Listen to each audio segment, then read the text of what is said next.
My name is Emma Whitfield, and on the day my first novel hit the New York Times bestseller list, I stood alone in my cramped Brooklyn apartment, staring at the email from my publisher while my family gathered at my sister Olivia's lake house to celebrate her 5th promotion at Griffin Media. 3 years later, as my father's attorney read his will, I discovered truths that would shatter everything I thought I knew about my family, my writing, and the stories we tell ourselves to survive. I'd love to know which corner of the globe you're watching from, and if this story speaks to you, make sure to subscribe. Tomorrow's video is one you absolutely can't miss. At 34, I had spent a decade fighting to establish myself as a writer while navigating the subtle yet persistent undercurrent of doubt that flowed from my family. Growing up in Oak Ridge, a picturesque New England suburb with colonial houses and manicured lawns, I had been raised to value pragmatism above passion, stability over risk, and most importantly, the collective reputation of the Whitfield name, above individual dreams. My childhood bedroom didn't display movie posters or band memorabilia, but framed certificates of achievement and college pennants. Our dinner table conversations weren't about our days or our feelings, but focused on grades, extracurricular accomplishments, and community standings. In the Whitfield household, you weren't expected to find yourself. You were expected to succeed at becoming what was expected of you. My father, Richard Whitfield, had built Whitfield Financial from a modest financial planning office into a regional powerhouse that managed investment portfolios for half the wealthy families in our county. He measured success in cold, hard metrics: assets under management, client retention rates, annual profit margins. The numbers never lied, and to my father, they told the only story worth listening to. My mother, Catherine, complemented his financial acumen with social currency. She chaired the boards of the local art museum and historical society, organized charity galas, and cultivated the kind of social network that opened doors without anyone needing to knock. Between them, they created an environment where achievement wasn't celebrated. It was the baseline expectation. My younger sister Olivia and I absorbed this ethos from our earliest years. Our academic performances were scrutinized, our extracurricular choices were strategic, and our social circles were curated with the precision of museum exhibitions. A 96% on a calculus test wasn't met with congratulations, but with questions about the missing 4%. We weren't being raised as children. We were being groomed as assets to the Whitfield legacy. When I showed early aptitude for writing, winning a regional short story contest in 5th grade, my father nodded briefly and asked about my science project grade. When I was selected for a prestigious young writers' workshop in high school, my mother wondered aloud whether that time might be better spent on the debate team, which built practical skills for the real world. The message was consistent. Creative writing was a nice hobby, but not a serious pursuit. Despite this environment, or perhaps because of it, Olivia and I formed an alliance in our childhood years. We would whisper encouragement to each other after particularly difficult parental critiques, develop secret codes to communicate support during tense family dinners, and occasionally cover for each other when one of us failed to meet the exacting Whitfield standards. "They mean well," Olivia would say after our father had spent 30 minutes dissecting my college application strategy. "They just want us to have the best opportunities." "I know," I'd reply, though even then I wondered whether their vision of best aligned with what would actually make us happy. This fragile solidarity between Olivia and I began to fracture during our college years. While I ventured to Northwestern to study English literature, deliberately putting distance between myself and New England, Olivia stayed closer to home at Boston University, majoring in communications with a concentration in media management. The physical separation created an opening for our paths to diverge in ways that would eventually become unbridgeable. I immersed myself in the world of words, studying the great American novelists, experimenting with different literary forms, and dreaming of adding my voice to the canon. My professors encouraged my writing, one even helping me publish a short story in a respected literary journal during my junior year. For the first time, I felt validated in my passion. When I called home to share the news, my mother answered. "That's nice, dear," she said, her voice carrying the distracted quality I'd grown so accustomed to. "Did you see Olivia's internship announcement? The Griffin Media summer program only accepts 8 students nationally. Your father is having..." The article from the Business Journal framed for his office. That pattern repeated itself throughout my college years. My academic achievements in literature and creative writing were acknowledged with perfunctory congratulations, while Olivia's business school honors and strategic internships received enthusiastic celebration. It wasn't that they didn't love me, I never doubted that, but they didn't understand me, and in the Whitfield household, being understood and being valued were inextricably linked. After graduation, our paths diverged even more dramatically. Olivia accepted an entry-level position at Griffin Media in their digital marketing division, launching herself onto a clearly defined career track with measurable advancement metrics and tangible rewards.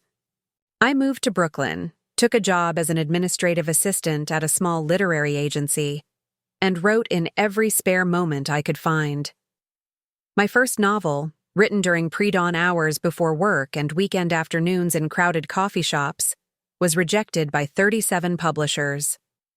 My second received 42 rejections, though several came with encouraging personal notes. All the while, Olivia ascended through the ranks at Griffin, her promotions arriving with reliable frequency, each one celebrated with family dinners and social media announcements.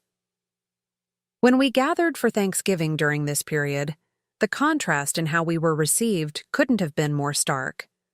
Olivia would arrive with bottles of expensive wine, dressed in designer clothes, sharing stories about marketing campaigns for household name brands and celebrity encounters at industry events.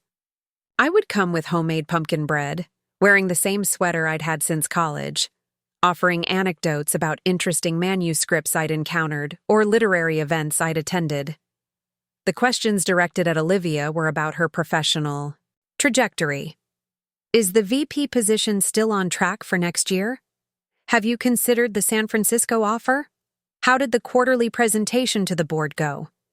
The questions I received carried a different weight. Are you still enjoying that assistant job? Have you thought about applying to graduate school? Did you see the article about teaching certification programs? They're very flexible these days. By my 30th birthday, I had completed 3 unpublished novels, moved from administrative assistant to junior literary agent, and established a modest reputation in Brooklyn literary circles. I had also grown increasingly distant from my family, our communications reduced to obligatory holiday visits and occasional phone calls that left me feeling more isolated than connected. It was during this period that I began writing The Inheritance of Echoes, the novel that would eventually change everything. Unlike my previous works, which had been contemporary fiction with autobiographical elements thinly disguised, this book emerged from a deeper, more authentic place. It was the story of a family of female architects spanning 3 generations, each building structures that reflected their inner worlds while navigating the tensions between artistic vision and practical constraints. I wrote with a newfound freedom, no longer trying to prove my literary worth or craft something that would please potential publishers. Instead, I wrote the story that needed to be told in the way it demanded to be shared. I worked on it for 18 months, revising and refining until every sentence felt true. When I finally completed the manuscript, I felt something I hadn't experienced with my previous work: quiet confidence. Whether or not the book found a publisher, I knew it represented my best work, my authentic voice. I sent it to a handful of agents I admired, including Patricia Reynolds, a legendary agent known for her discerning taste and unwavering advocacy for literary fiction. 2 weeks later, while standing in line at my neighborhood bagel shop, my phone rang with an unknown Manhattan number. "Emma Whitfield, this is Patricia Reynolds. I've just finished your novel, and I'd like to discuss representation. Are you free for lunch next week?" That lunch changed the trajectory of my life. Patricia spoke about my manuscript with the kind of deep understanding I'd always craved from my family. She identified themes and nuances I'd woven into the narrative, some consciously, and others I hadn't fully recognized until she named them.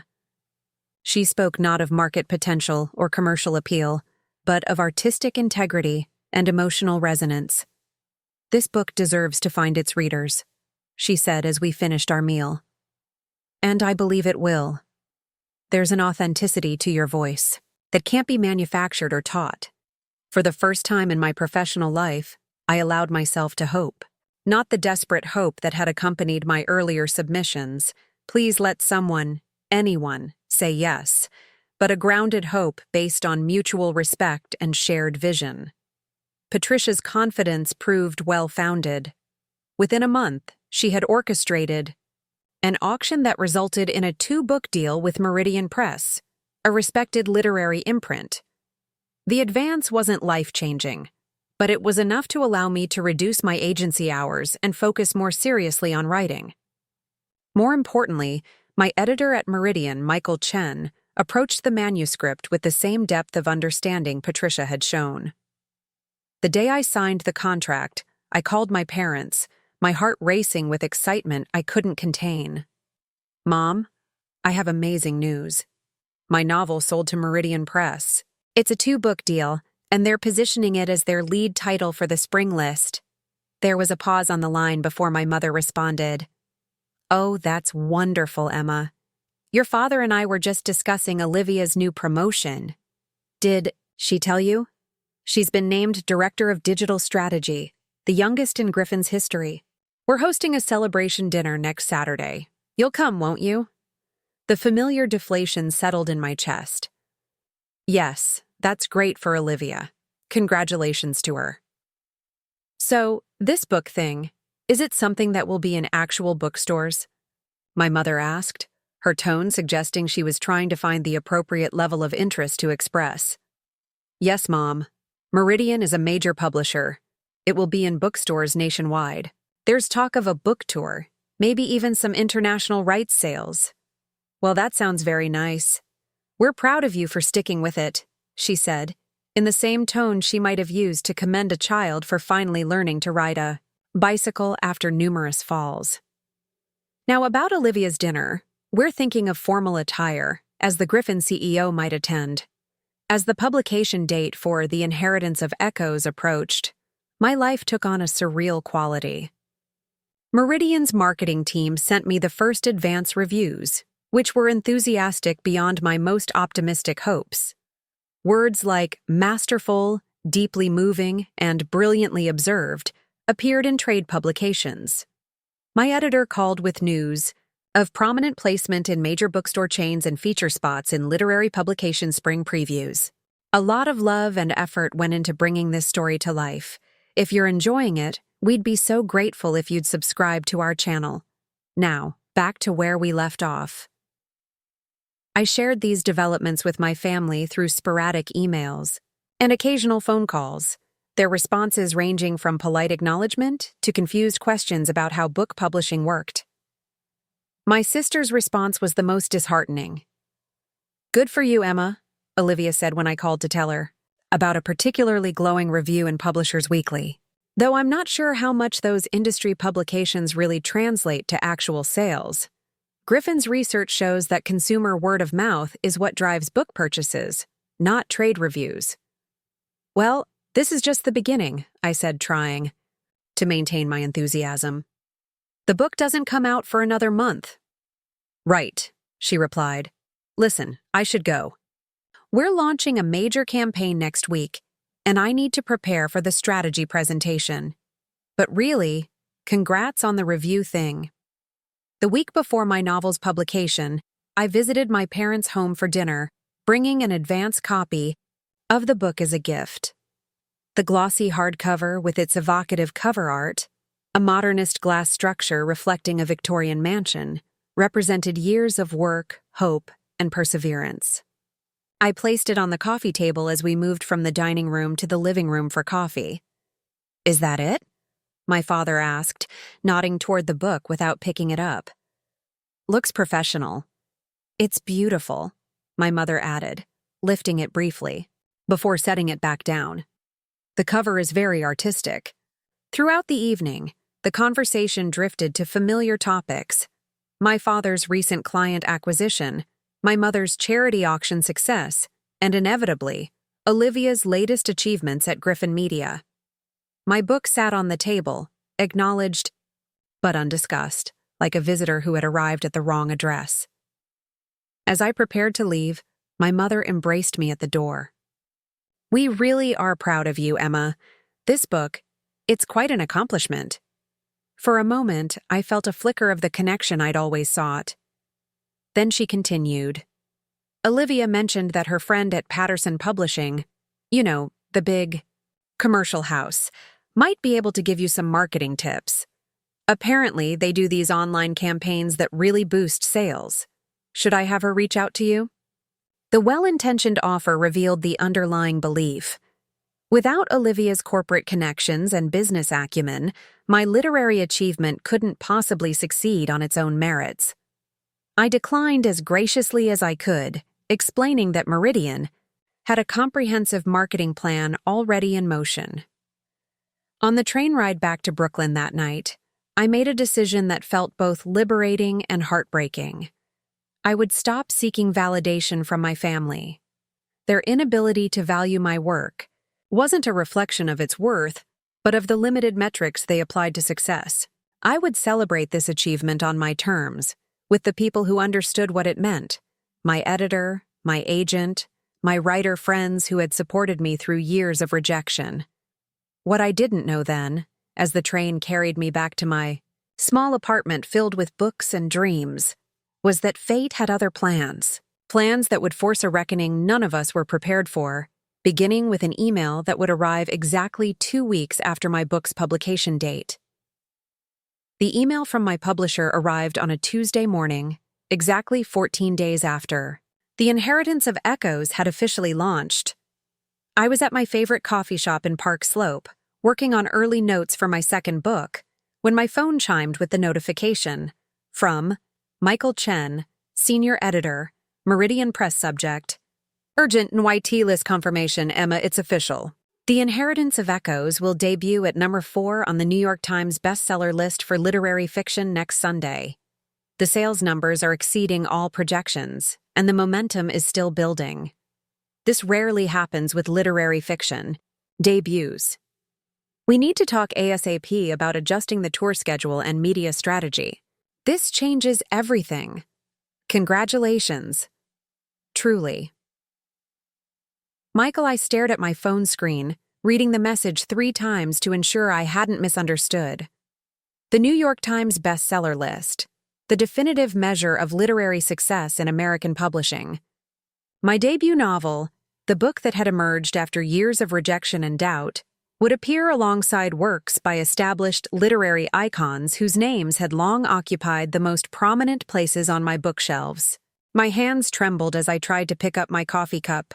A peculiar weightlessness filled my chest, as though some essential gravity had temporarily released its hold. The woman at the neighboring table glanced over with mild concern. "Are you okay?" she asked. "My book," I managed to say, my voice sounding distant and unfamiliar. "It's going to be a New York Times bestseller."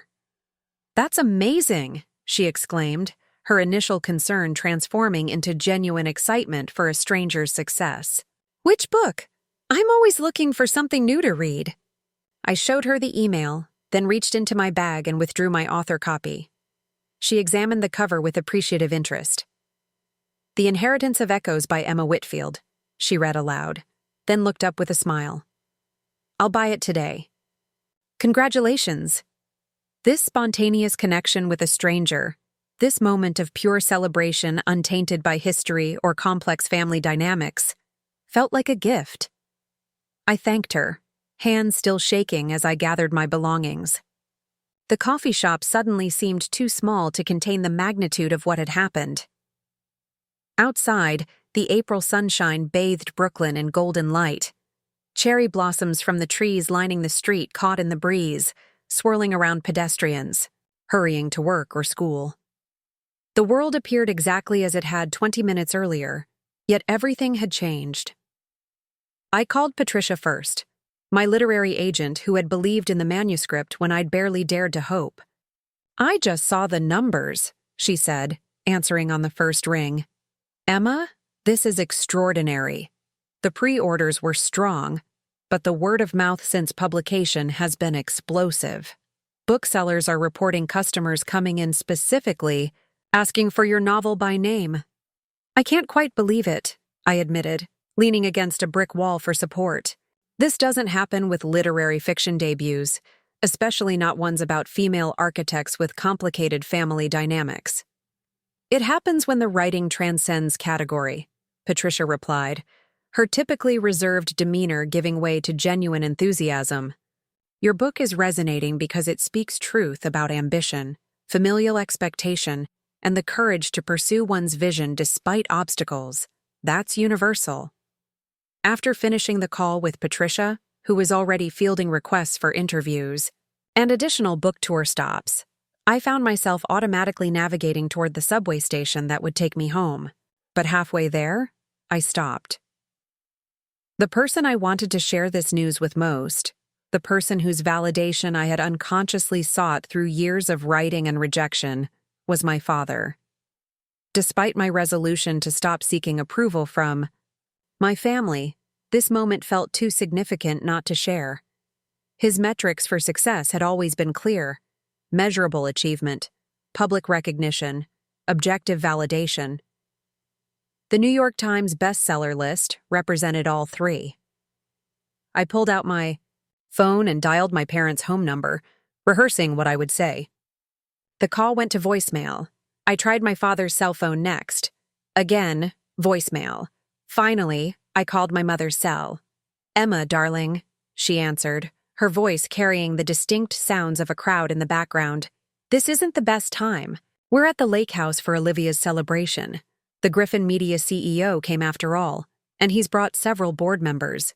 It's quite an event." The lake house. Of course, I had completely forgotten about Olivia's promotion party. The invitation had arrived 3 weeks earlier. A thick cream-colored card with embossed gold lettering announcing the celebration of Olivia Whitfield's appointment as the youngest director of digital strategy in Griffin Media's history. The date had registered vaguely, but in the whirlwind of my book launch, I had failed to connect it to today. "I'm sorry to interrupt," I said, working to keep disappointment from coloring my tone. "I just received some news I wanted to share." "Can it wait until tomorrow, dear? Your father is introducing Olivia to the Griffin chairman right now, and I should really be there." The familiar deflation settled in my chest. "Of course, it's not urgent. Enjoy the celebration." "You should have come, Emma," my mother added, her voice dropping slightly as though sharing a confidence. "These connections could be valuable for your writing career. Olivia mentioned that Griffin's publishing division might be looking for content creators." The suggestion that my literary achievement might benefit from my sister's corporate connections stung more sharply than usual in light of the news I'd just received. "I had commitments in the city," I replied, the half-truth easier than explaining that I hadn't wanted to spend an entire weekend hearing about Olivia's professional triumphs while my own career remained a conversational footnote. "Give Olivia my congratulations." After ending the call, I stood motionless on the Brooklyn sidewalk, pedestrians streaming around me like water around a stone. The joy of the Times list announcement had dulled, replaced by a familiar emptiness. Once again, my achievement, significant as it was, had been eclipsed by the gravitational pull of Olivia's professional orbit. I considered calling my sister directly, but decided against it. Our relationship had grown increasingly strained over the past few years, our monthly sister brunches becoming quarterly, then annual obligations. Conversations that had once flowed naturally now felt like navigating minefields, with Olivia making subtle dismissive comments about passion projects and creative types, while I countered with pointed questions about work-life balance and corporate ethics. Instead of continuing home, I rerouted to the office of Meridian Press in Manhattan. Michael Chen, my editor, had suggested an immediate meeting in his email, and the prospect of celebrating with people who understood the significance of this achievement suddenly seemed essential to preserving my sanity. The Meridian offices occupied 3 floors of a sleek midtown building with views of Bryant Park. I had visited several times during the editing process, but today the space felt different, charged with an energy that hadn't been present before. As I stepped off the elevator, Sarah, the editorial assistant, looked up from her desk with a wide smile. "There she is!" she exclaimed, loud enough for nearby staff to turn. "Our best-selling author." What followed was a blur of congratulations. Handshakes and spontaneous hugs from people across departments, publicists, marketing coordinators, design team members, fellow editors, many of whom I'd only met briefly during previous visits. Michael emerged from a conference room, phone pressed to his ear, and gestured for me to wait while he finished his call. "That was Barnes & Noble," he said, ending the call and guiding me toward his office. "They want to feature you in their new voices displayed in all major locations. This is just the beginning, Emma. The reviews were strong, but sales are exceeding everyone's expectations." Inside his office, I noticed a small gathering had been arranged: a bottle of champagne, several flutes, and a hastily made sign reading, "Congratulations, Emma Whitfield, NYT best-selling author," in vibrant marker colors. The marketing director, publicity team, and publisher herself were waiting, applause breaking out as I entered. For the next 2 hours, we celebrated, strategized, and reimagined the possibilities for The Inheritance of Echoes. Additional print runs were discussed, foreign rights interest assessed, and tour dates expanded. Throughout it all, a strange dual awareness persisted: elation at this professional validation, alongside the persistent hollow feeling from my family's absence in this moment of triumph. As the impromptu celebration wound down, the publisher, Diana Reynolds, a formidable woman whose career had shaped contemporary American literature for 3 decades, pulled me aside. "I've been doing this a long time, Emma," she said, her voice carrying the slight raspiness of a former smoker. "I can count on one hand the debut literary novels that have connected with readers immediately. You've tapped into something universal with your story." "Thank you," I replied, still adjusting to receiving such validation from industry legends. "That means everything's coming from you." She studied me with shrewd eyes that had assessed countless manuscripts and authors. "You know, most writers in your position would be uncontainable right now, bouncing off walls and planning celebrations. You seem contained, almost subdued." Her perception caught me off guard. "I'm ecstatic, truly. It's just... family doesn't get it?" she asked, with the directness of someone who had witnessed this particular scenario many times before. I nodded, surprised by how accurately she had identified the source of my conflicted emotions. "Common affliction among writers," Diana said with a knowing smile. "My father went to his grave still asking when I was going to get a real job. This after I'd published 3 Pulitzer winners and built one of the most respected literary imprints in the country." The shared experience created an unexpected moment of connection. "How did you handle it?" I asked. "I stopped expecting them to understand and found my tribe elsewhere," she replied, gesturing to the Meridian offices around us. "These people, the ones who live for stories and understand their power, became my true family. The blood relatives, I loved them, but I stopped needing their validation for this specific part of my life." Her words resonated deeply, articulating something I had been gradually realizing but hadn't fully formed into conscious thought. "The book tour starts next week," Diana continued. 20 cities in 6 weeks. By the time you're done, The Inheritance of Echoes won't belong just to you anymore. It will belong to readers who see themselves in your characters, who find clarity in your prose. That connection. It's worth more than validation from people who may never fully understand what you've created. I left Meridian that evening with a deeper appreciation for what was unfolding. The book was succeeding not because it met some external metric of achievement that my family might recognize, but because it spoke truth that resonated with readers. The validation I had sought for so long was arriving from an entirely different source.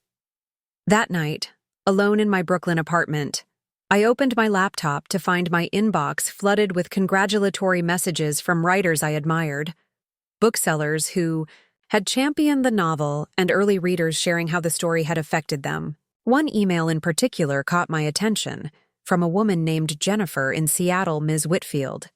I rarely write to authors, but after finishing The Inheritance of Echoes last night at 3 a.m., I couldn't put it down. I felt compelled to reach out. The relationship between the sisters in your novel, the way Madison struggles for recognition while Claire seems to effortlessly gain their parents' approval, mirrored my own experience so precisely that I wondered if you had somehow glimpsed into my family for years.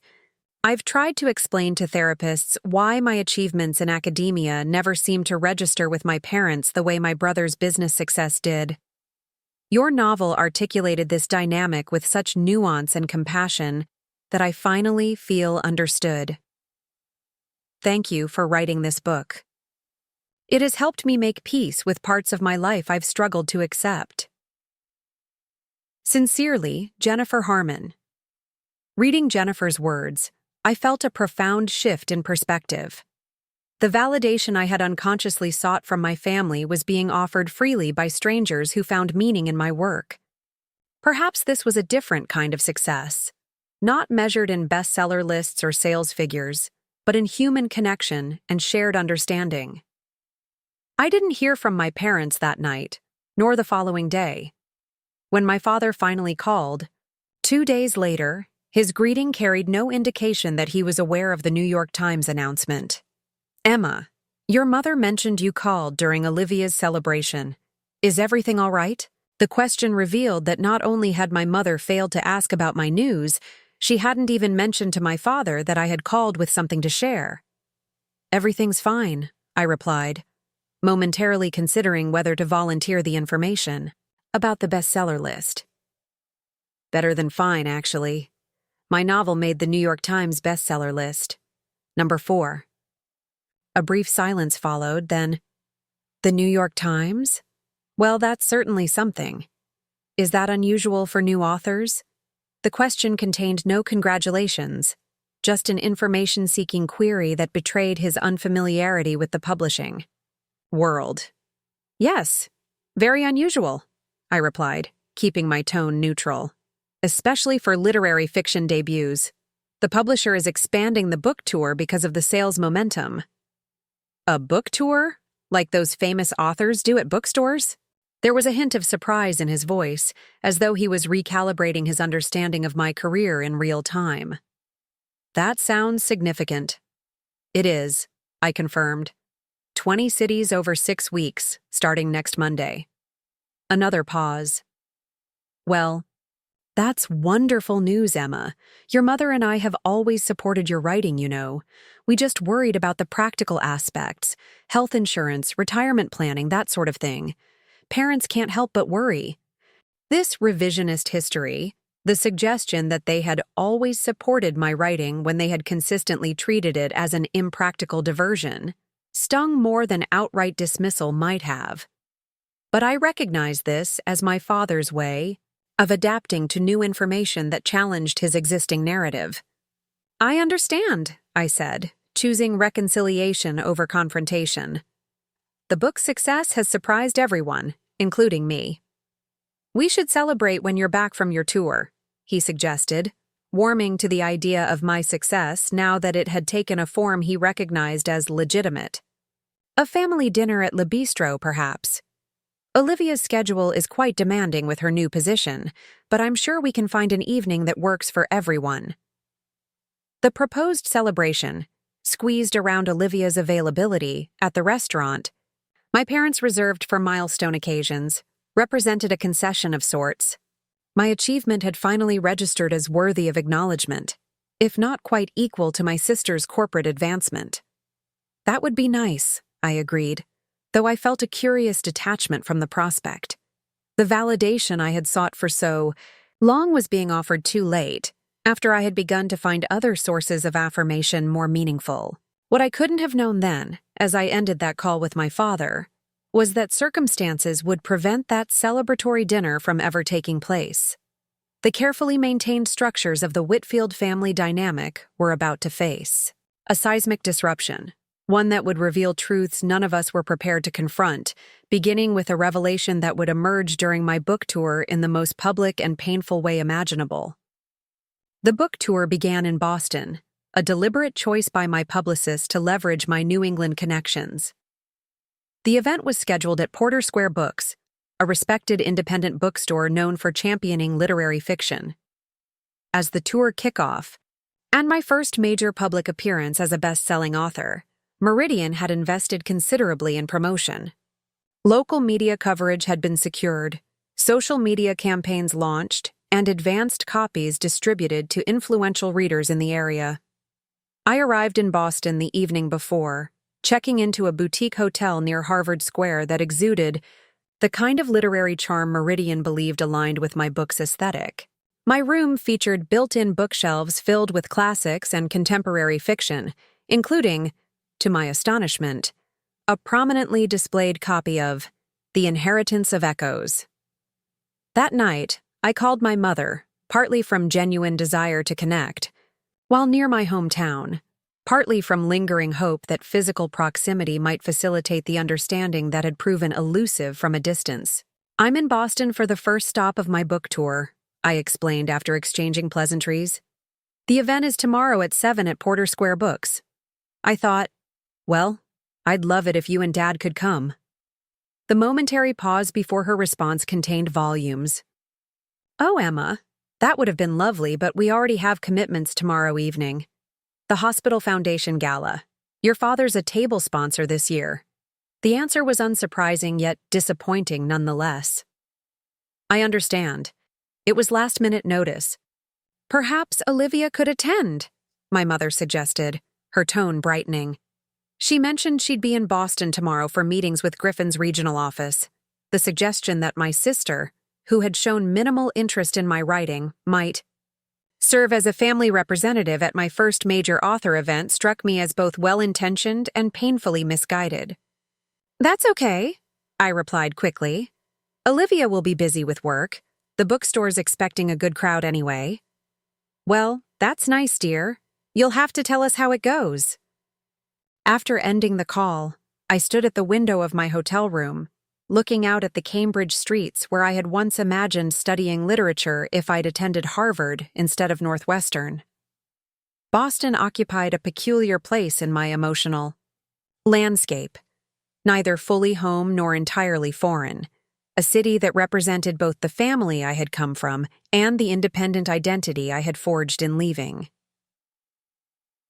The next evening, I arrived at Porter Square Books an hour before the scheduled start time as instructed by my publicist.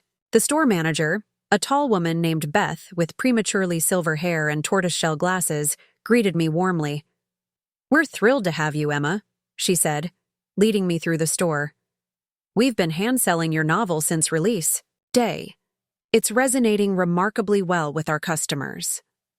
She guided me to the event space at the rear of the store, where rows of chairs had been arranged before a small podium. Behind it, a large poster displayed my book cover alongside a professional author photo that still felt like it belonged to someone else. Someone more established, more legitimate than I felt despite the Times List validation. "We've set up 60 chairs, but we can add more if needed," Beth explained. "The response to the event announcement has been strong." I nodded, a flutter of nervous anticipation building in my chest.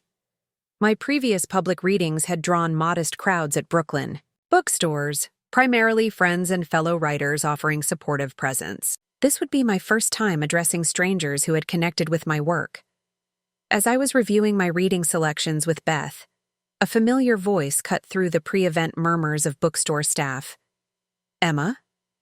They said I'd find you back here." I turned to see Olivia standing at the entrance to the event space, impeccably dressed in a charcoal pencil skirt and burgundy silk blouse that undoubtedly came from one of the high-end boutiques she favored. Her presence was so unexpected that for a moment I simply stared. "Olivia, what are you doing here? Mom mentioned you were doing a reading." She approached, air-kissing my cheek in the social gesture she had adopted during her professional ascent. "My meetings at the Griffin office ended early, so I thought I'd stop by." The gesture was so unexpected, so contrary to our recent dynamic, that I briefly wondered if I had misjudged her interest in my work. Thank you. I didn't think you'd have time." "Well, I can't stay for the whole thing," she clarified quickly. "Dinner with the regional VP at 8, but I wanted to see what these book events are like." The qualification dampened my momentary hope, but still left me touched by the effort, minimal as it was. "I appreciate you coming at all."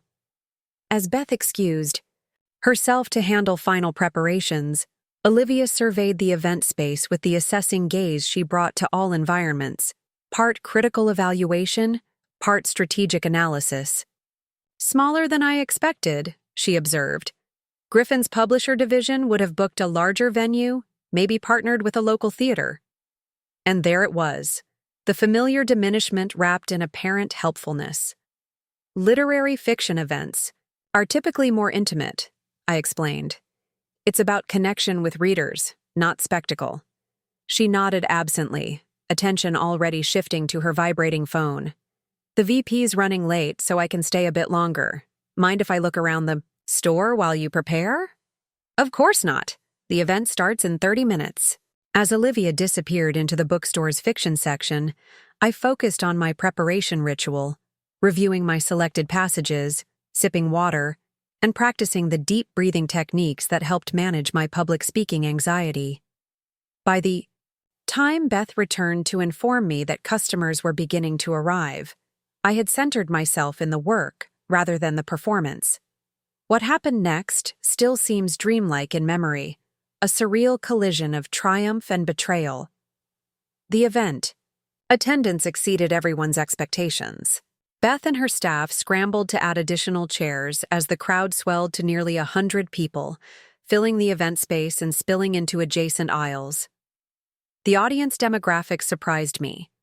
Not just the expected literary fiction readers, but younger readers, older couples, groups of women who appeared to be book clubs attending together.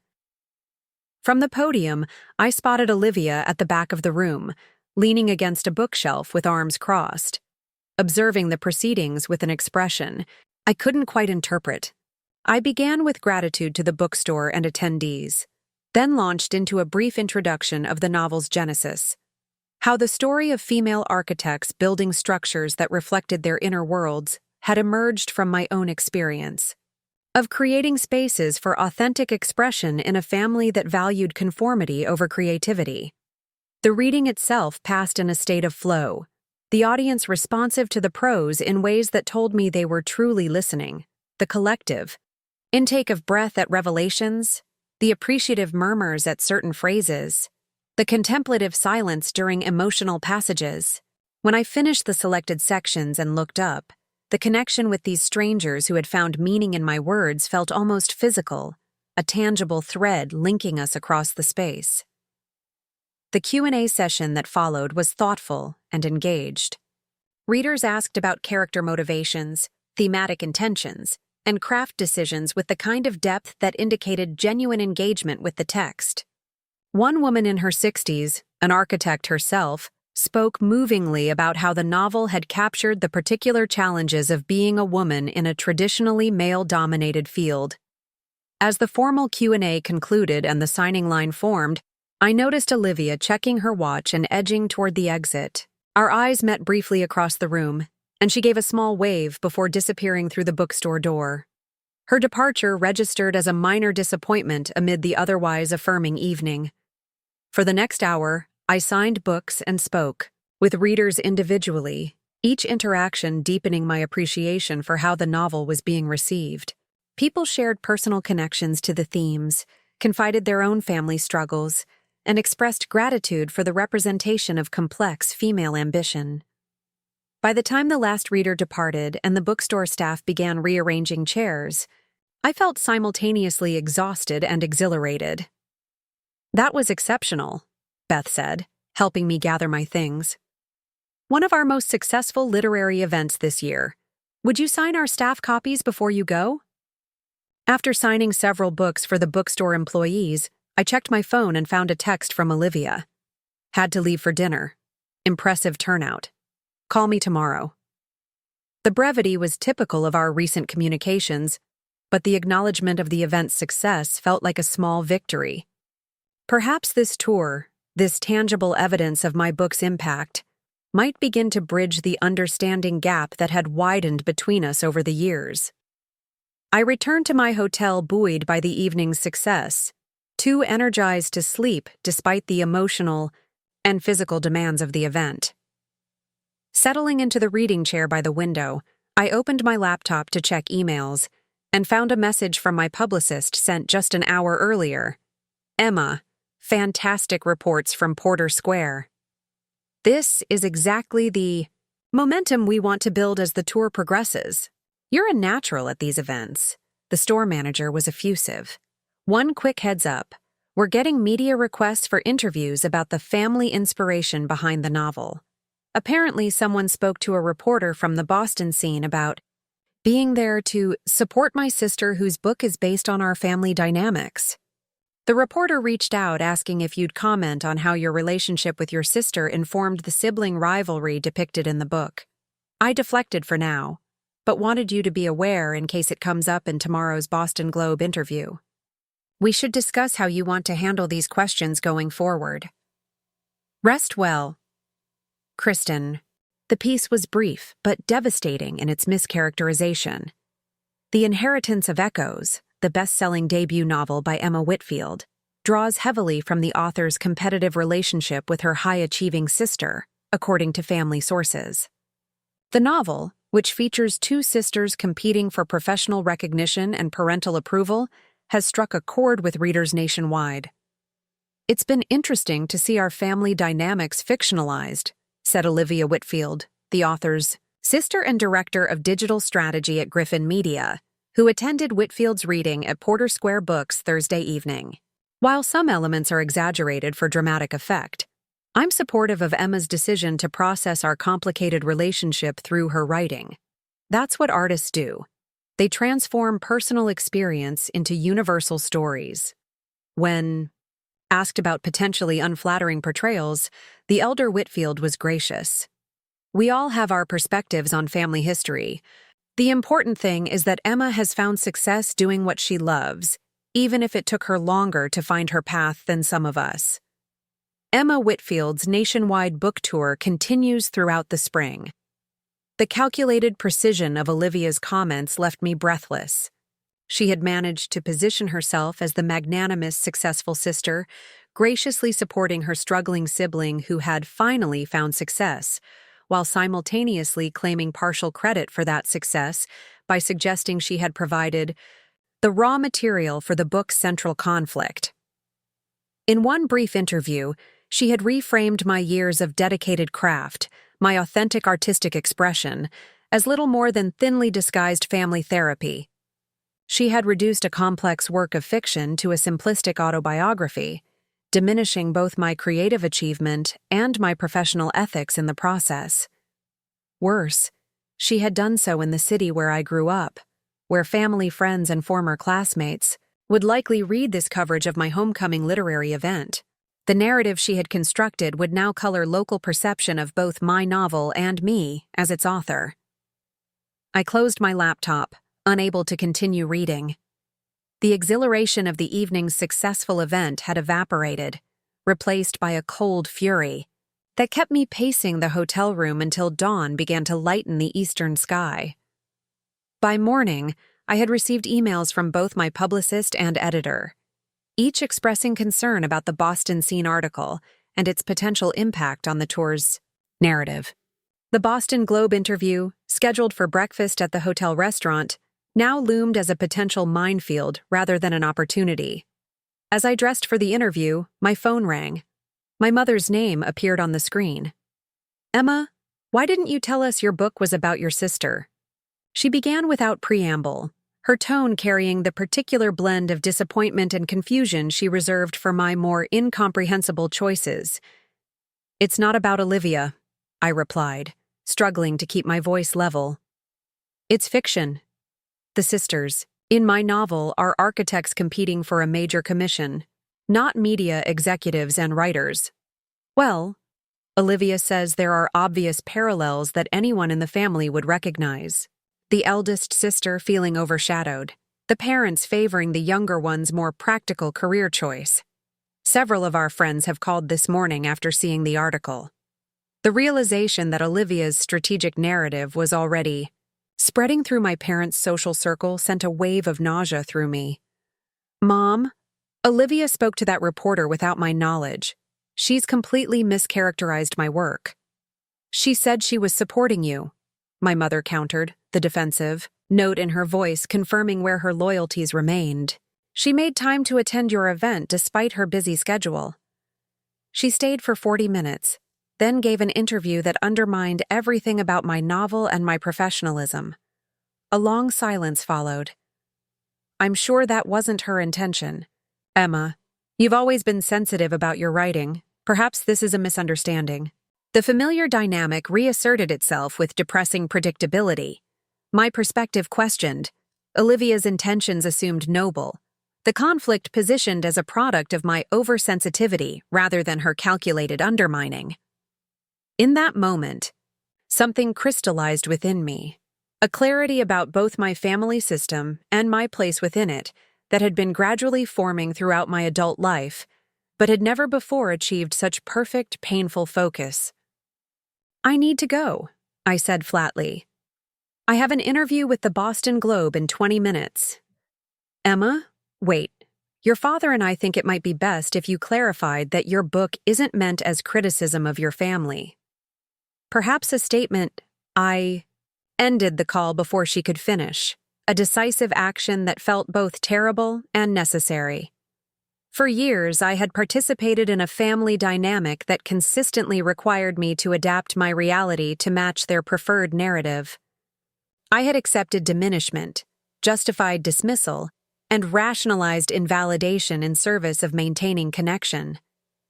Standing in that hotel room, with my novel climbing bestseller lists and readers connecting deeply to my words, I faced a turning point more significant than any recognition or validation could provide.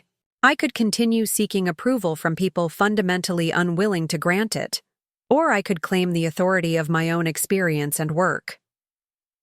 The Boston Globe journalist, a thoughtful literary critic named Marcus Chen, was already waiting inside the hotel restaurant when I arrived.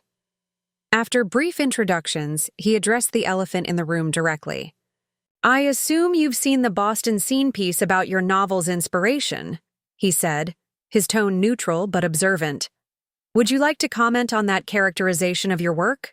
This was the moment, the crossroads where my response would either perpetuate the family dynamic that had constrained me or assert a new narrative based on my truth. I took a deep breath, conscious of the weight of this decision. I'd be happy to address that, I said, meeting his gaze directly. The Boston Scene article contains significant mischaracterizations of both my novel and its creation. The Inheritance of Echoes is a work of fiction, not autobiography. While all writers draw from emotional truths in their lives, the suggestion that my book is a thinly veiled account of my family is both inaccurate and diminishes the creative work involved in crafting a novel. Your sister seemed to suggest. My sister attended 40 minutes of a 90-minute event and spoke to a reporter without my knowledge, I interrupted, my voice steady. She is not a spokesperson for my creative process or my intentions as a novelist. The words once spoken could not be taken back. I had publicly contradicted Olivia's narrative, broken ranks with the United Family Front that had been a cardinal rule of Whitfield dynamics. I had claimed my work and my voice without apology or qualification. Marcus nodded, making notes. That's refreshingly direct. Would you say the theme of sisters competing for recognition in different fields resonates with your personal experience? I'd say that sibling relationships are universally complex, I replied, finding solid ground in the truth without exposing private family matters. The novel explores how we seek validation, how we define success, and how family expectations shape our choices. Those themes are universally relevant, which is perhaps why readers are connecting so strongly with the story. The interview continued for another hour, focusing primarily on craft, literary influences, and the novel's exploration of architecture as metaphor. By the time we concluded, I felt Marcus had developed a nuanced understanding of the book far beyond the reductive framing in the Boston scene. As I watched him leave, I knew I had crossed a threshold. My public contradiction of Olivia's narrative would have consequences within my family system, consequences I was only beginning to anticipate as I prepared for the next stop on my tour. But I had made a choice that aligned with both my professional integrity and my personal truth, a choice to value my work enough to defend it against mischaracterization, even when that defense required standing in opposition to family loyalty. What I couldn't have known then was how quickly this small rebellion would escalate into a family crisis that would expose decades of carefully maintained illusions, or that my sister's reaction to being publicly contradicted would set in motion events that would ultimately reveal secrets none of us were prepared to face. The repercussions of my Boston Globe interview materialized with alarming speed. By the time I boarded the train to New York for the next stop on my tour, my phone was filled with missed calls and text messages from family members. My mother had called 6 times, each voicemail more distressed than the last. My father had emailed a terse note suggesting we discuss this situation before further public statements. Most telling was the complete silence from Olivia. No calls, no texts, no acknowledgement of the growing storm.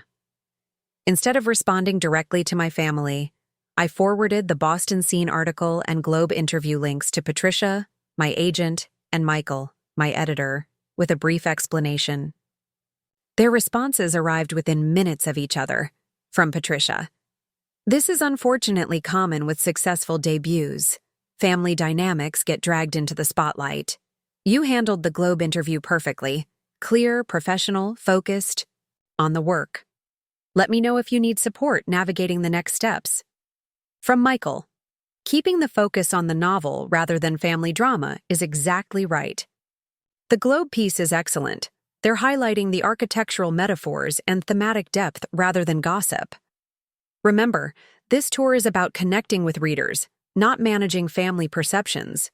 Their validation fortified me as I tried to center myself for the next wave of tour events. New York represented 3 days of intensive promotion: bookstore events, podcast interviews, a segment on a morning culture show, meetings with foreign rights publishers, and a profile for a major literary website. The schedule was both exhilarating and daunting, especially now with this additional family tension simmering in the background. I was scheduled to stay with my friend Rachel, a literary translator I'd known since our Northwestern days, who had a spare room in her Queens apartment. When I arrived, dragging my increasingly heavy suitcase up 3 flights of stairs, she greeted me with a bone-crushing hug and an already poured glass of wine. "You look like you need this," she said, pressing the glass into my hand. I read both articles. Families and publicity, explosive combination. Rachel's straightforward acknowledgement of the situation without judgment felt like exhaling after holding my breath for hours. I collapsed onto her worn leather couch, suddenly aware of how tightly I'd been holding myself together. Olivia completely blindsided me, I admitted, taking a grateful sip of wine. I mean, I knew our relationship was strained, but publicly, mischaracterizing my novel as some kind of thinly veiled family exposé? That's a new level of undermining. Rachel nodded, tucking her feet beneath her as she settled into an armchair. Classic move from someone who can't stand not being the center of attention. Your success threatens her position in the family hierarchy. The observation was blunt but insightful. Throughout our lives, Olivia had occupied the role of achiever, the daughter whose accomplishments aligned perfectly with our parents' metrics for success. My writing had been tolerated as a quirky pursuit until it suddenly earned validation in terms even my father could understand. Bestseller lists, national media attention, commercial success. My publicist says we need to get ahead of this, I said, pulling out my phone to show Rachel the latest email. They're creating talking points for when interviewers inevitably ask about the family inspiration angle. Smart, Rachel agreed. But it's exhausting that you have to deal with this on top of the normal tour pressure. The following morning, I arrived at the offices of Meridian Press in Midtown for a pre-interview strategy session. Kristen, my publicist, had arranged for the marketing team, Michael and Patricia, to align on messaging before my first New York appearance.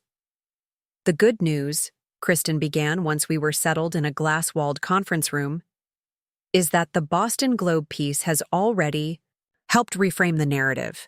They focused on the literary merits rather than family gossip, but we need to be prepared for less thoughtful interviewers who might try to exploit the conflict angle. Patricia nodded, her elegant silver bob catching the fluorescent light. The key is acknowledging the question without feeding it. The Inheritance of Echoes is fiction inspired by universal themes of ambition, validation, and family expectations. Period. What if they directly ask about Olivia's comments? I asked the Wawa question that had been keeping me awake. You redirect, Michael advised. Something like, my sister attended part of my Boston event, and I appreciate her support. However, characterizations of my novel as autobiographical misrepresent both my creative process and the work itself. I'd rather focus on what's resonating with readers. We spent the next hour refining responses and practicing potential questions, with Kristen playing the role of increasingly persistent interviewer. By the time we finished, I felt more prepared but also increasingly frustrated that my book tour, which should have been a celebration of literary achievement, had become partially about damage control for a family situation I hadn't created. The next 3 days passed in a blur of events and interviews. Most literary outlets focused on the novel itself, but as predicted, several entertainment-oriented venues attempted to explore the sisters' rivalry angle. The talking points helped, though I found myself increasingly fatigued by the effort required to gracefully deflect these questions without revealing my growing anger toward Olivia. After a particularly exhausting day that included 4 separate events, I returned to Rachel's apartment to find a FedEx envelope waiting. Inside was a formal letter from Griffin Media's legal department, printed on heavy letterhead, RE, false characterizations and potential defamation Ms. Whitfield. This office represents Griffin Media and its executive personnel, including Olivia Whitfield, Director of Digital Strategy. It has come to our attention that you have made public statements to the Boston Globe and other media outlets that could be construed as defamatory toward Ms. Whitfield, suggesting she has deliberately misrepresented your work for personal gain. We request that you immediately cease making such characterizations and issue a clarifying statement acknowledging that your sister's comments about family influences on your novel were made in good faith. Griffin Media values its reputation for integrity in all communications and expects the same from those discussing its executives in public forums. Failure to address this matter promptly may result in further legal action. Sincerely, Howard Benson, Eskier's Chief Legal Counsel, Griffin Media. I read the letter 3 times, disbelief giving way to a cold, clarifying fury. Olivia hadn't just spoken to a local reporter on impulse. She had calculated this move and was now leveraging her company's legal resources to intimidate me into backing down. This is unbelievable, I said, handing the letter to Rachel, who had been watching my face with growing concern. She's having Griffin's lawyers threaten me for simply stating that my novel isn't autobiographical. Rachel scanned the document, her expression darkening. "This is corporate bullying, pure and simple. They're counting on you being intimidated by official letterhead and legal language." "What should I do?" I asked, the weight of this escalation settling heavily on my shoulders. "Call Patricia immediately," Rachel advised. "This isn't just a family squabble anymore. It's potentially impacting your professional reputation and book sales." Patricia answered on the second ring, despite the late hour. After I read her the letter, she was silent for several moments. "Forward. Me a scan?" she finally said, her voice tight with controlled anger. "I'm calling Meridian's legal team tonight. This is beyond inappropriate. It's a clear attempt to silence legitimate clarification about your own work." By the following morning, Meridian's attorneys had drafted a response to Griffin Media, firmly but professionally explaining that my statements had been factually accurate, not defamatory, and that further legal intimidation could be construed as interference with my book promotion activities. They also advised me to maintain my existing talking points without escalating the conflict publicly. "This is sadly not uncommon," Michael explained during our phone update that morning. "When books succeed suddenly, people in the author's life sometimes try to insert themselves into the narrative. Usually it's just annoying, but occasionally, like now, it turns ugly." "I never expected this from Olivia," I admitted, though, even as I said it, I recognized the naivety in my assumption. Throughout our lives, she had demonstrated a remarkable ability to position herself advantageously in any situation. This was merely an extension of that pattern, albeit with higher stakes and more public visibility. My phone buzzed with an incoming call. My father's number. I sent it to voicemail, not yet ready for that conversation. "Do you want to cancel any events?" Michael asked, concern evident in his voice. "We could adjust the schedule if this is becoming too overwhelming." The suggestion triggered something resolute within me. Absolutely not. I've worked too hard for this. I won't let family drama derail what should be a celebration of the book. "That's the spirit," Michael affirmed. "Though perhaps we should discuss having security at the remaining events, just as a precaution." The implication that my own sister might attempt to disrupt my public appearances struck me as simultaneously absurd and entirely plausible, given recent developments. "Do whatever you think is necessary," I conceded. As I prepared for my afternoon bookstore event, my phone continued its persistent notification chime. A text from my mother finally broke through my determination to focus on the day's obligations. "Emma, please call immediately. Your father is furious about the legal situation. Olivia is devastated by your accusations. We need to resolve this, as a family, before further damage is done." The framing was so predictably one-sided that I almost laughed despite the gravity of the situation. My accusations had consisted solely of stating that my novel was not autobiographical. Olivia's devastation apparently manifested as corporate legal threats. Yet somehow I was positioned as the aggressor needing to make amends. I put my phone on silent and slipped it into my bag. The family dynamics that had shaped my childhood, the consistent prioritization of Olivia's feelings and perceptions over mine, were now playing out on a larger stage, but the script remained unchanged. For the moment, I needed to compartmentalize these tensions and focus on my professional obligations. The Strand bookstore event that afternoon drew an impressive crowd of nearly 200 people, filling the designated event space and spilling into adjacent aisles. As I read selected passages and engaged with thoughtful audience questions, I felt the restorative power of connecting with readers who had found meaning in my work. These were people who had no investment in family dynamics or media narratives. They had simply connected with the story I'd created.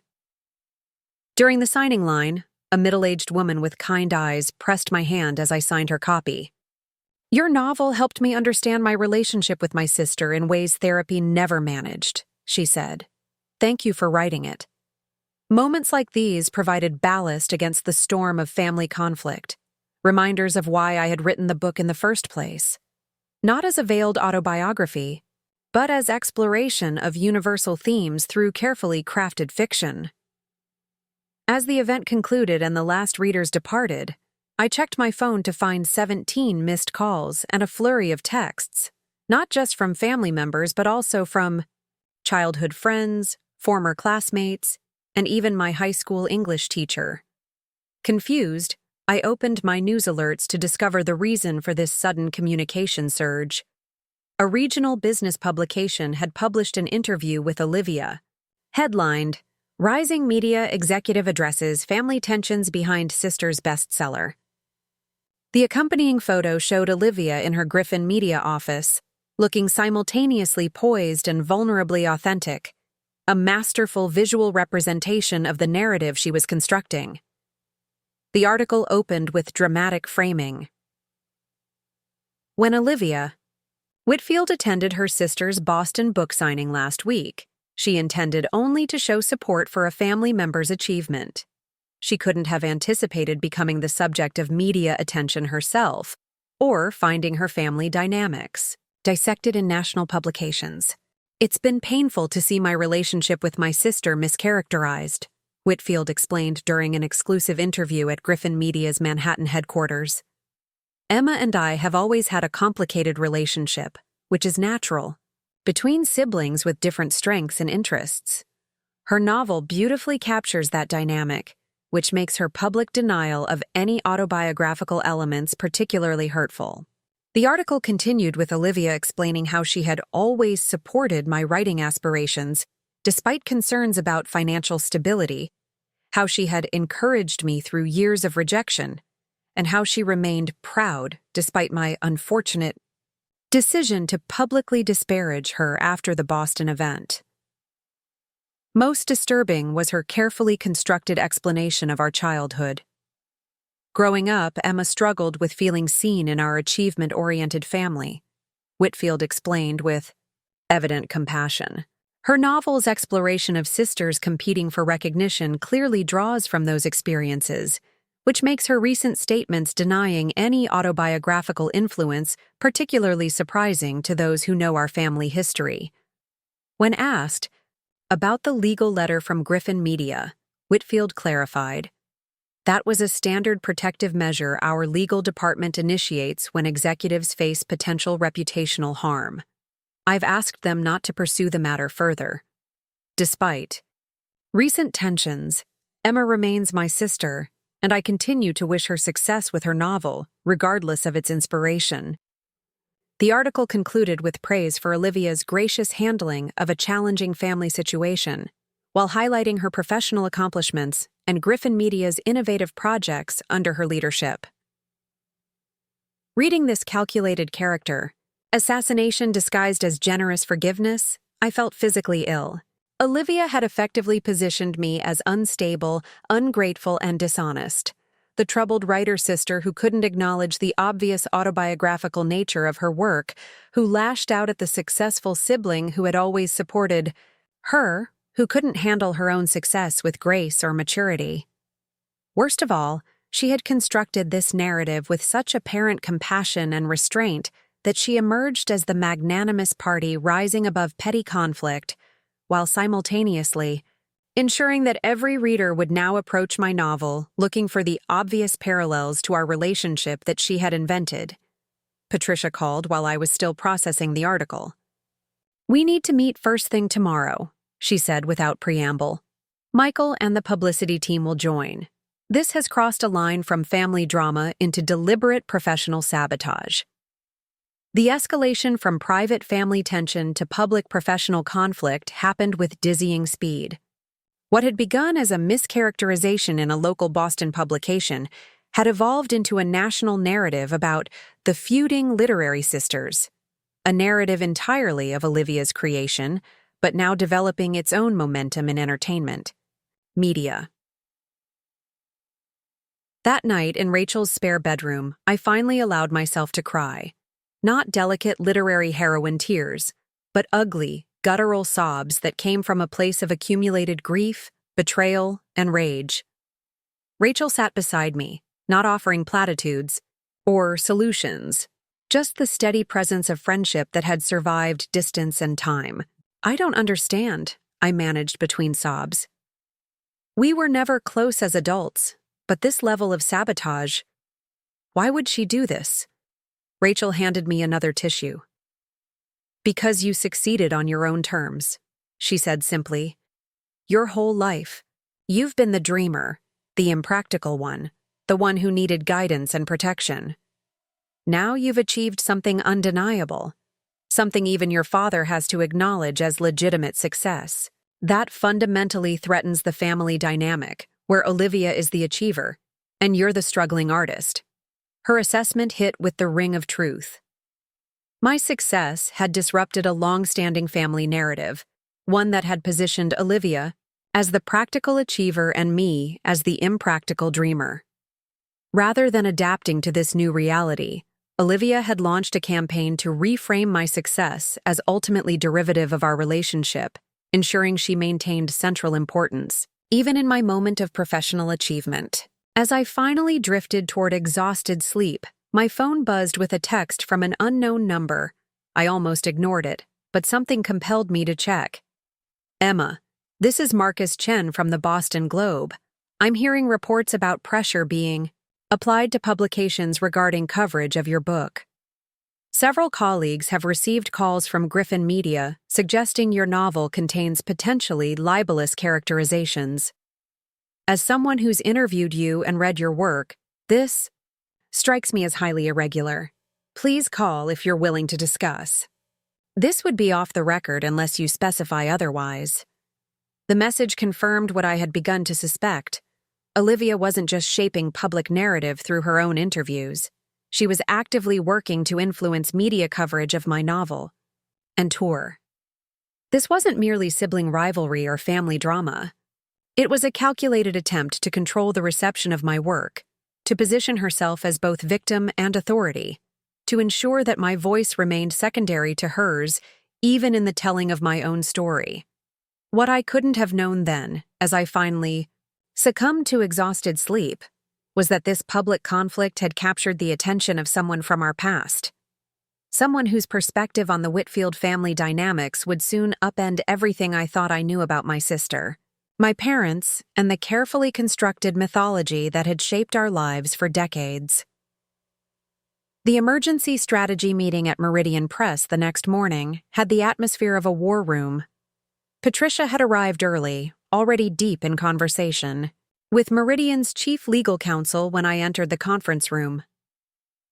Michael sat nearby, reviewing a document with Kristen and two other publicity team members I recognized from previous meetings. The publisher herself, Diana Reynolds, stood by the window, phone pressed to her ear, her expression grave. "Emma," Diana said, ending her call as I set down my bag. "Thank you for coming in early. We need to address this situation decisively."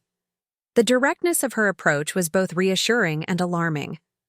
Publishing executives at Diana's level typically didn't involve themselves in author publicity skirmishes unless the stakes were extraordinarily high.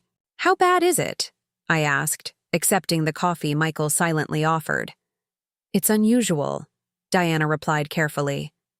"We've had authors face family complications before, but rarely with this level of coordinated media manipulation. Griffin Media isn't just a family connection. It's a significant player in the communications landscape with relationships throughout the industry." Patricia nodded grimly.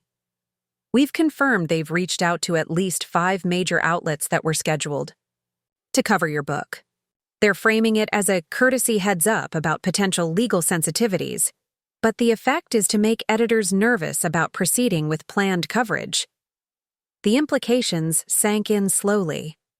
Olivia wasn't just telling her own story. She was actively working to suppress mine, using her corporate position to create a chilling effect on media coverage of my novel. "What are our options?" I asked, struggling to maintain professional composure despite the growing knot of anger in my chest. The legal counsel, a sharp-eyed woman named Janet, leaned forward. "From a strictly legal perspective, your novel doesn't contain anything actionable. It's clearly fiction with no reasonable resemblance to your sister or family. Any defamation claim would be groundless. But this isn't really about legal merit, Diana interjected. It's about perception and relationships. Media outlets have to weigh the benefit of covering a debut novel against potentially antagonizing a major media company. The unfairness of this reality hit me anew.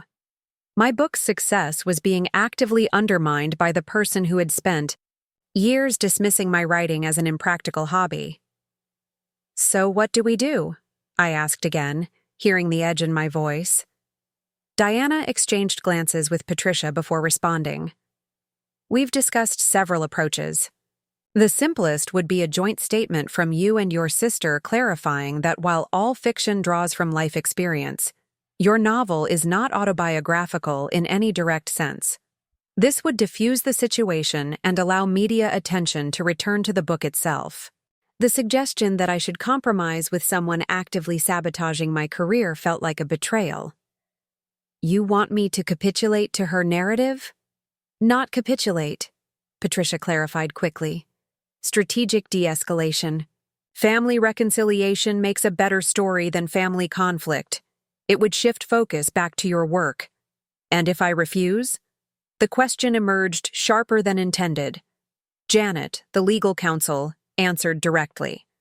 "Then we support you completely, but should be prepared for continued interference with media coverage and possibly canceled appearances as venues become nervous about hosting controversial events." The unfairness burned like acid. After years of dedication, countless rejections, and the disciplined craft that had produced a novel worthy of critical acclaim, my success was being jeopardized by family dynamics I had spent a lifetime navigating. "I need some air," I said abruptly, rising from the table. "Just a few minutes to think." No one objected as I left the conference room and found my way to a small outdoor terrace overlooking Madison Avenue. The April morning was cool but bright, the city already humming with its characteristic energy. Watching the pedestrians below, each absorbed in their own urgencies and dramas, offered a momentary perspective on my situation. My phone buzzed with a text from Rachel. "How's the War Council going? Whatever they recommend, remember this is your book and your career." Her message crystallized something within me. Throughout my life, I had absorbed the Whitfield family ethos that harmony, or at least the appearance of harmony, superseded individual authenticity. The polite fiction of perfect family unity had been maintained through countless small capitulations, most frequently mine.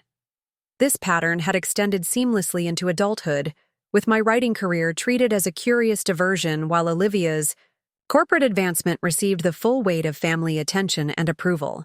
When my novel finally achieved undeniable success, instead of celebrating this validation, Olivia had instinctively moved to recenter herself in the narrative, first by mischaracterizing my work, then by casting herself as the magnanimous sister, supporting the unstable writer in her family.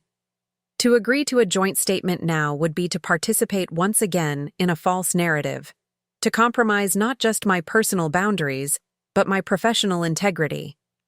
It would legitimize her claim to authorship of my life story, conflating my carefully crafted fiction with the family dynamics she was so intent on exploiting. I returned to the conference room with newfound clarity. "I won't issue a joint statement," I announced as I took my seat.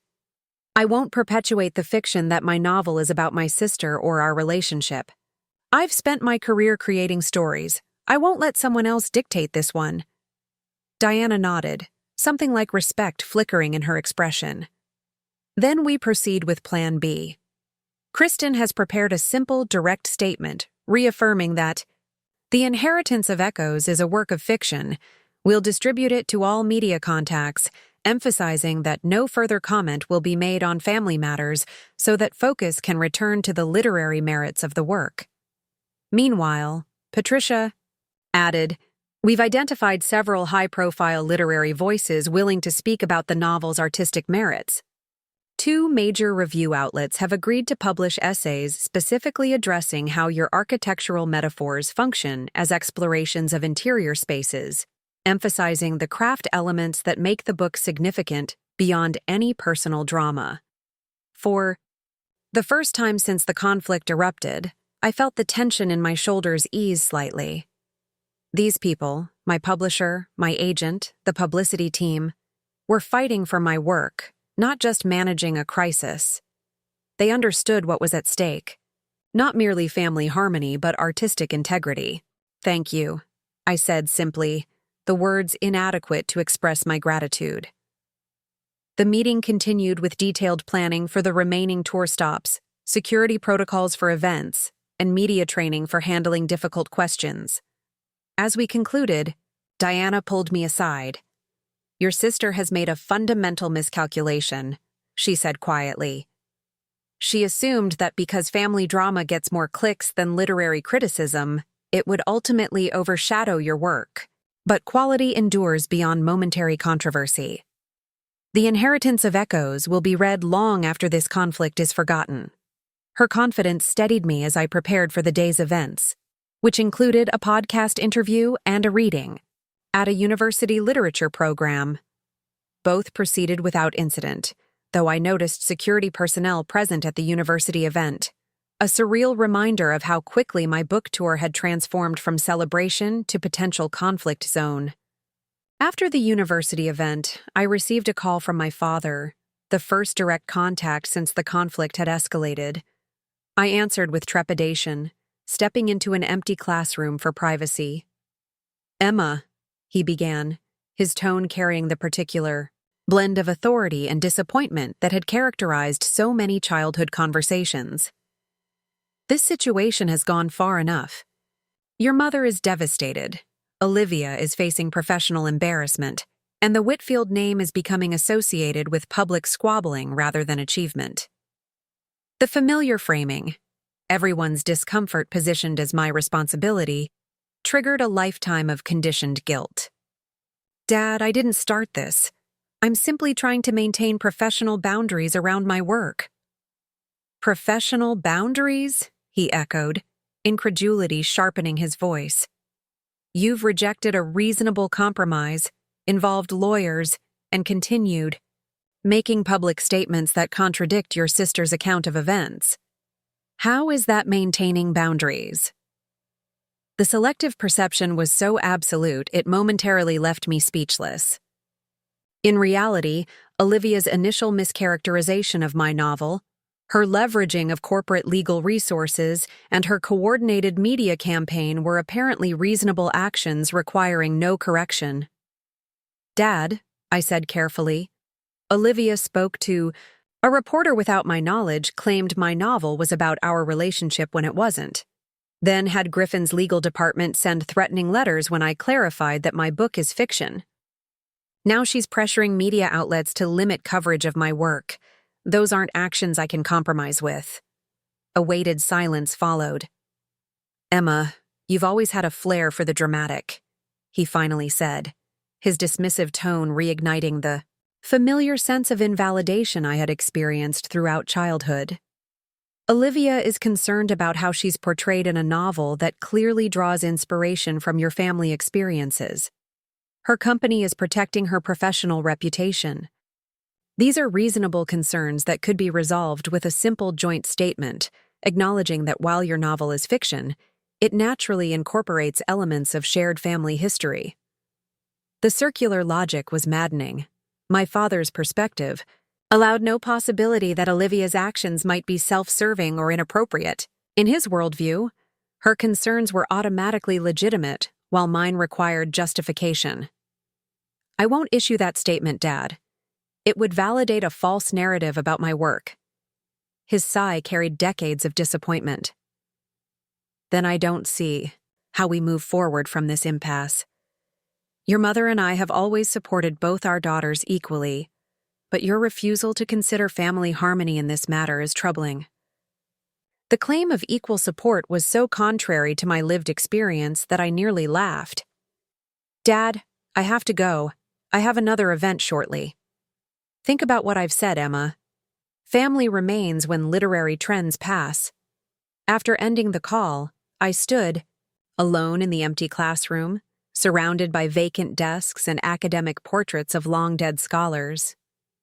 The conversation had unfolded exactly as I might have scripted it. My perspective dismissed, Olivia's prioritized, family harmony positioned as the highest value regardless of whose truth was sacrificed to maintain it. Yet something had shifted within me. Where similar conversations had once left me questioning my own perceptions and seeking ways to adapt to the family narrative, I now felt a curious detachment from the familiar patterns.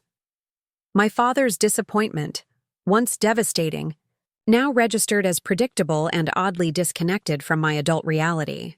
The next event was a literary salon at an Upper East Side bookstore known for its thoughtful author discussions. As I entered the intimate space, the events coordinator pulled me aside, her expression apologetic. "There's been a slight change to the program," she explained in a hushed tone.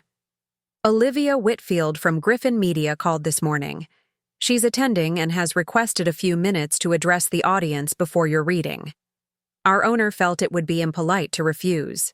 Since Griffin sponsors several of our annual events, the strategic ambush left me momentarily stunned." Olivia had not only managed to insert herself into my event, but had leveraged Griffin's financial relationship with the venue to secure a platform. The calculation involved was breathtaking in its precision. "What exactly does she intend to say?" I asked, struggling to maintain composure. "She indicated she wants to share some context about the novel's themes of sisterhood and family legacy," the coordinator replied, discomfort evident in her averted gaze. She emphasized it would be supportive in nature. The familiar pattern reasserted itself, Olivia positioning herself as authority on my work, as both inspiration and interpreter, wrapping interference in the guise of support. For a moment, I considered simply leaving, refusing to participate in this orchestrated performance. But leaving would create exactly the narrative Olivia sought. The temperamental writer unable to handle public discourse about her work. It would transform a literary event into gossip fodder, exactly the transformation she had been engineering since Boston. "I understand," I said finally. "Please let Olivia know she's welcome to attend as an audience member, but the scheduled program will proceed as originally planned, with me reading from my novel and engaging in literary discussion with your moderator." The coordinator's relief was palpable. "Thank you. I'll convey that immediately. Also," I added, an insight crystallizing, "please inform her that media will not be permitted at this private literary event, per the venue's standard policy." This detail, improvised but delivered with conviction, struck at the heart of Olivia's likely strategy. Without press coverage, any disruption would serve no strategic purpose. It would become merely personal antagonism with no public relations value. As the event time approached, the small bookstore filled with literary enthusiasts, many clutching copies of The Inheritance of Echoes for signing. Scanning the room, I didn't immediately see Olivia, though I noticed a man near the entrance who had the distinct appearance of corporate security, suit slightly too formal for a bookstore event, eyes continuously surveying the room rather than browsing shelves. 5 minutes before the scheduled start, Olivia entered, flanked by a young woman I recognized as her executive assistant from social media photos. My sister had dressed for impact in a tailored burgundy suit that conveyed both authority and camera readiness, her expression set in what I recognized as her media appearance smile, warm yet restrained, approachable yet professional. Our eyes met across the room, and for a brief moment, I glimpsed something unexpected beneath her composed exterior. Not anger or calculation, but what appeared to be genuine distress, quickly masked by practiced poise. The glimpse was so fleeting I might have imagined it, a projection of my own complicated emotions onto her familiar features. The events coordinator approached Olivia, engaged in brief conversation that included gestures toward the "No Media" sign posted at the entrance, then guided her to a seat in the third row, close enough to be visible but not prominently placed in the front. Olivia's assistant spoke urgently into her phone while shooting glances my way, likely communicating the change in plans to whoever was coordinating their media strategy. As I took my place at the podium, a strange calm settled over me. For the first time since our conflict began, I felt neither defensive nor angry, but simply present with my work and the readers who had gathered to engage with it. The novel I had created after years of dedication, the story of women building structures that housed both their ambitions and their vulnerabilities, deserved this moment of unmediated connection with its audience. "Good evening," I began, surveying the attentive faces before me. "Thank you for joining me tonight to discuss The Inheritance of Echoes. Before I read, I want to share something about the creative process that brought this novel into being." From the third row, Olivia watched with the focused intensity I recognized from childhood piano recitals and school presentations, the evaluating gaze that had once filled me with performance anxiety, but now registered simply as familiar background noise. "Fiction draws from many wells," I continued. "Personal experience, observed reality, researched knowledge, and most importantly, emotional truth. The characters in this novel aren't representations of real people, but the emotional landscape they navigate, the desire for recognition, the struggle to build something authentic in a world of competing expectations, comes from a deeply truthful place within me." As I spoke, I noticed several audience members nodding in recognition. These were readers who had connected with my work not because of family drama, but because the themes resonated with their own experiences of striving and belonging. Tonight, I'll read a passage that explores how architecture becomes a metaphor for the interior spaces we create to house both our ambitions and our vulnerabilities. How the structures we build, both physical and emotional, reflect our deepest truths. I opened my novel to a carefully selected section, one that expressed the book's core themes without any elements that could possibly be construed as commentary on my actual family. As I read, I was aware of Olivia shifting in her seat, her assistant, leaning to whisper something in her ear, their expected disruption failing to materialize in the absence of the media to witness it. The reading itself passed in a state of flow, the words I had crafted over countless solitary hours now creating a shared experience among strangers united only by their interest in literature. When I concluded, the applause felt genuine, appreciation for the work itself rather than response to surrounding controversy. The discussion that followed, guided by a thoughtful moderator from the store's staff, focused entirely on craft elements, the architectural metaphors, the interplay of professional ambition and personal authenticity, the novel's exploration of how physical spaces shape emotional experiences. Throughout, Olivia remained silent, though I could feel her watchful presence.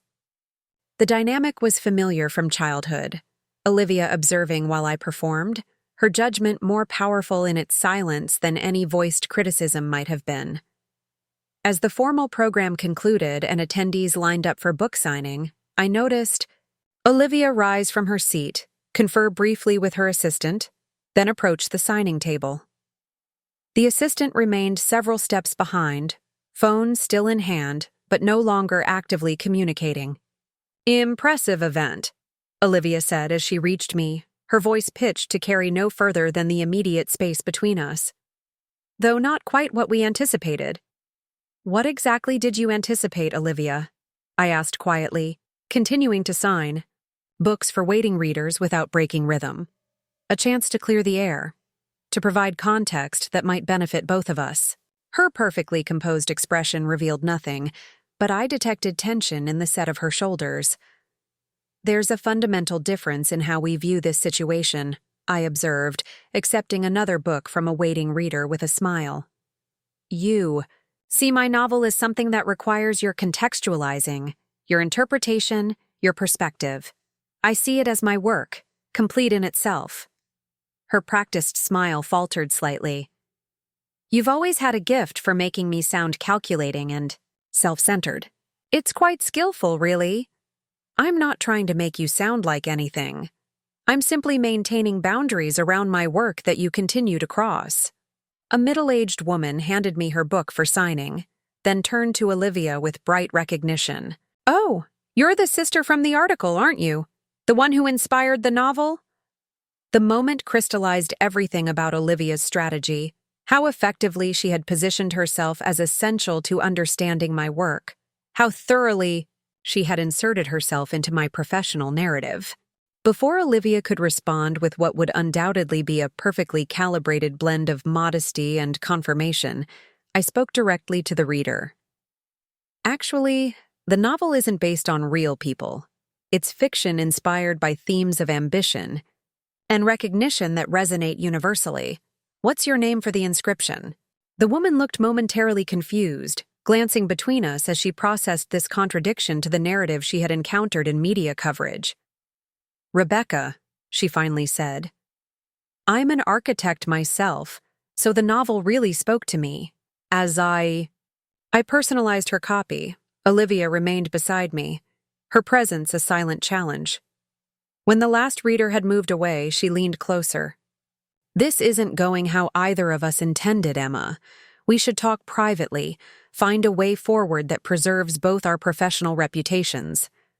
The apparent reasonableness of this suggestion was belied by the events of the past week, the legal threats, media manipulation, and deliberate mischaracterization of my work. Yet something in her tone suggested a shift, a recognition that her strategy had reached its limits of effectiveness.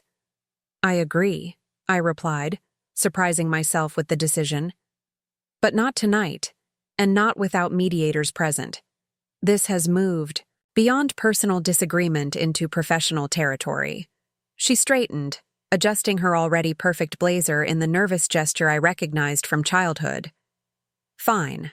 Have your people contact me to arrange it." As she turned to leave, I called, after her quietly, "Olivia, why? Why go to these lengths to insert yourself into my success? We're not children competing for attention anymore." She paused, not turning back fully but angling her head just enough that I could see her profile. "Because you wrote me out of the story," she said, her voice carrying an emotion I couldn't immediately identify. "After all these years, after everything, you finally succeeded, and there wasn't even a place for me in the narrative." With that cryptic statement, she departed, leaving me to consider what possible interpretation could make her actions comprehensible. What version of our shared history could justify such deliberate interference with my career? What I couldn't have known then was that Olivia's comment contained clues to secrets long buried in the Whitfield family history. Secrets that would soon emerge with devastating clarity when an unexpected health crisis brought us all together under circumstances none of us could have anticipated or controlled. Olivia's parting words haunted me through the remainder of the New York events. "You wrote me out of the story." The accusation contained layers I couldn't fully decipher. Resentment, certainly, but also something that sounded almost like hurt. The possibility that Olivia might genuinely feel wounded by my success contradicted everything I thought I understood about our relationship and the family dynamics that had shaped it. Back at Rachel's apartment that night, I attempted to make sense of the evening's confrontation. "It doesn't track," Rachel said, pouring us both generous glasses of wine. "She's spent years dismissing your writing as impractical, then suddenly she's upset about not being centered in your success. That's some Olympic-level mental gymnastics." Stared into my glass, searching for clarity. "Maybe it's about control. She's always been positioned as the successful one, the achiever. My sudden recognition disrupts that narrative. Plus," Rachel added, "success on your terms validates a path she was taught to dismiss. If writing novels can lead to legitimate achievement, maybe the rigid definitions of success your parents enforced weren't absolute truth. That's threatening to someone who's built their identity on following those rules." The observation resonated with something I had been feeling but hadn't fully articulated. Throughout our childhood, the Whitfield family had operated according to clear metrics of achievement, prestigious degrees, recognizable professional advancement, quantifiable success. Olivia had excelled by these standards. while my dedication to writing had been treated as an admirable but impractical diversion from real career development. Still, I mused, the intensity of her reaction seems disproportionate. Legal threats, media manipulation, hijacking events, it's beyond sibling rivalry. Rachel leaned back, considering, what if it's not just about your success? What if it's specifically about this book? The novel isn't about us, I reminded her.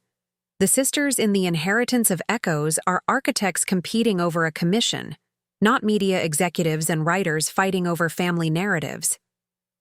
True, but something about it clearly triggered her. You said she claimed you wrote her out of the story.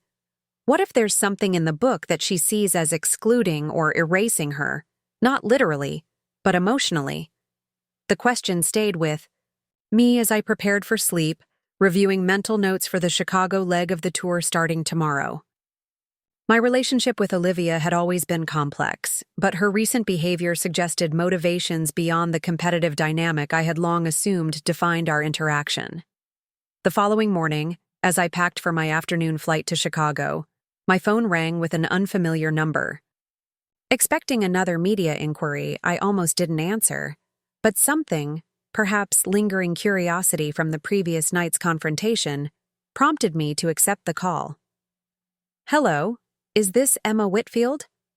The voice was female, older, with a slight New England accent I couldn't place. Yes, who's calling, please? My name is Margaret Sullivan. You don't know me, but I was your father's administrative assistant at Whitfield Financial from 1985 to 1993. The unexpected connection to my early childhood caught me off guard. Oh, I'm sorry. I don't remember. No, you wouldn't. You were very young, though I remember you visiting the office occasionally. Quiet little thing, always with a book. Her tone warmed with the recollection. I'm calling because I've been following the coverage of your novel and the situation with your sister. My guard immediately raised. Was this another tentacle of Olivia's media management? An old family connection emerging to provide some new angle that would reframe the narrative to her advantage? I appreciate your interest, Ms. Sullivan, but I'm not discussing family matters with the press. Oh, I'm not with any media outlet, she clarified quickly. I'm retired now, living in Vermont. I'm calling because there are things about your family history you might not be aware of, things that might help you understand what's happening now. Something in her tone, earnest concern rather than voyeuristic interest, made me pause. What kind of things? She hesitated. It's complicated and probably not something to discuss over the phone. I'll be in Chicago next week visiting my daughter. If you're interested, perhaps we could meet while you're there for your book event. The timing seemed too convenient, raising my suspicions again. How did you know I'd be in Chicago? Your tour schedule is on your publisher's website, she explained simply. I checked after seeing the article about what happened in New York. That made sense, though I remained cautious.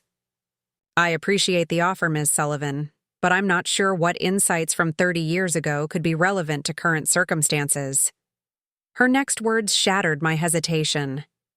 Did you know your father was married before he met your mother?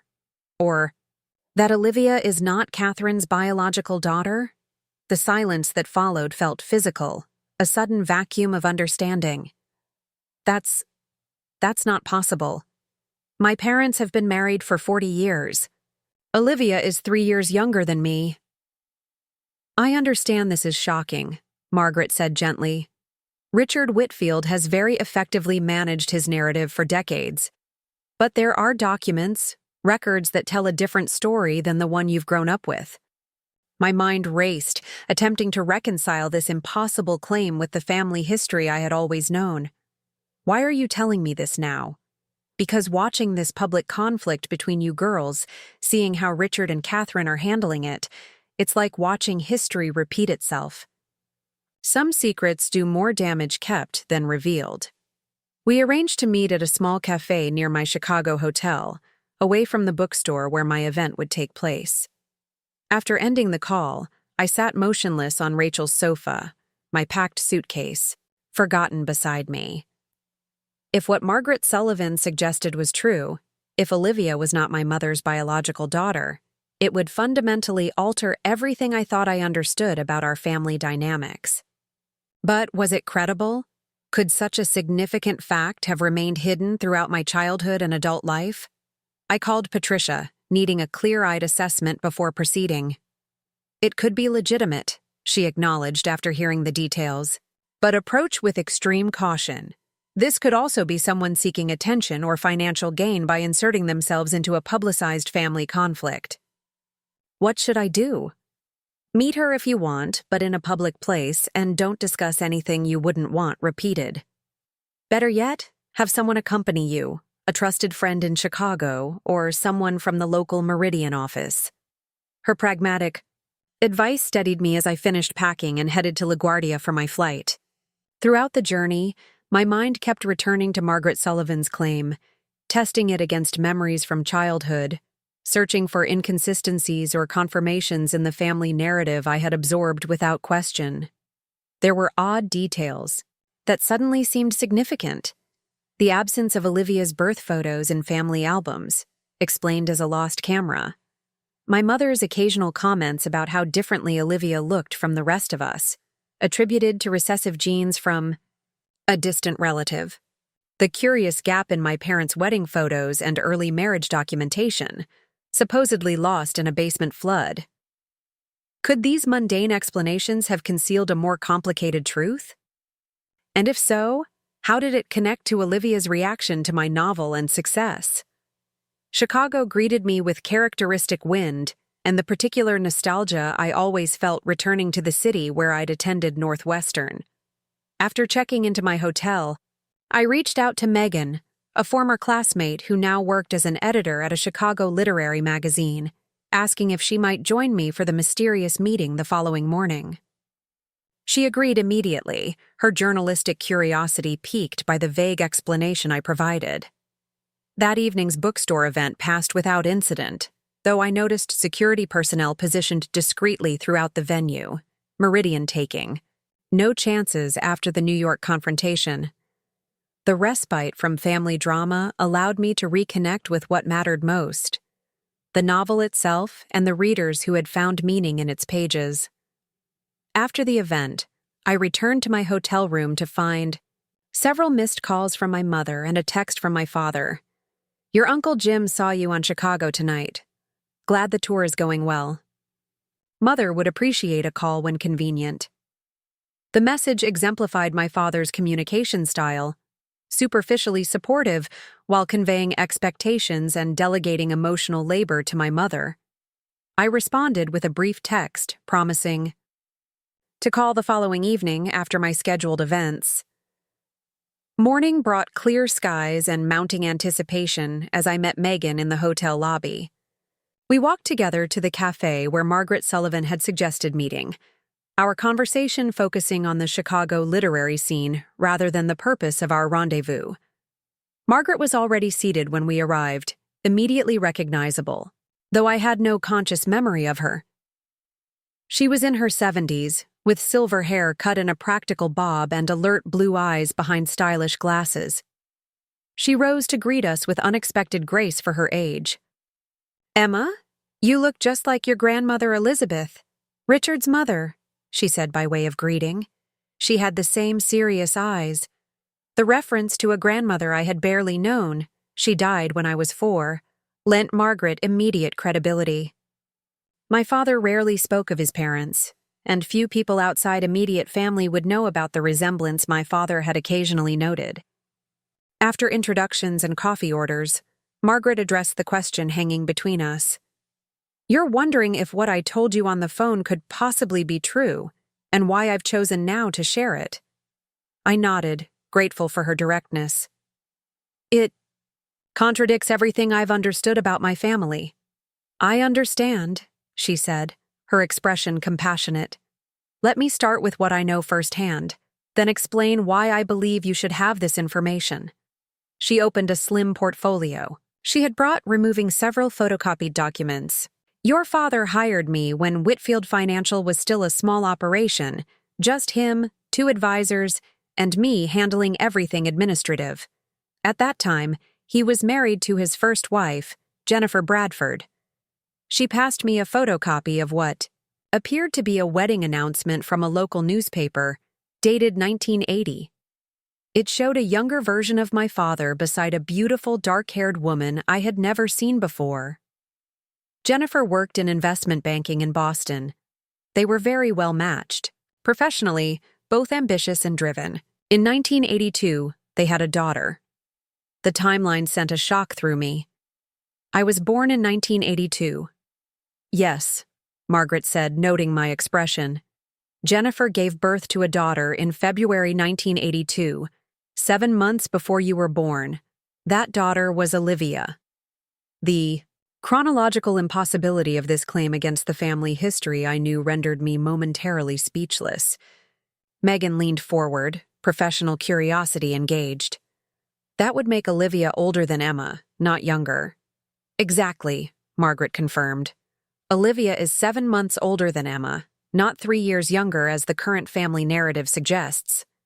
She passed another document across the table, a birth certificate for Olivia Jennifer Whitfield, born to Jennifer Bradford Whitfield and Richard Whitfield on February 10, 1982.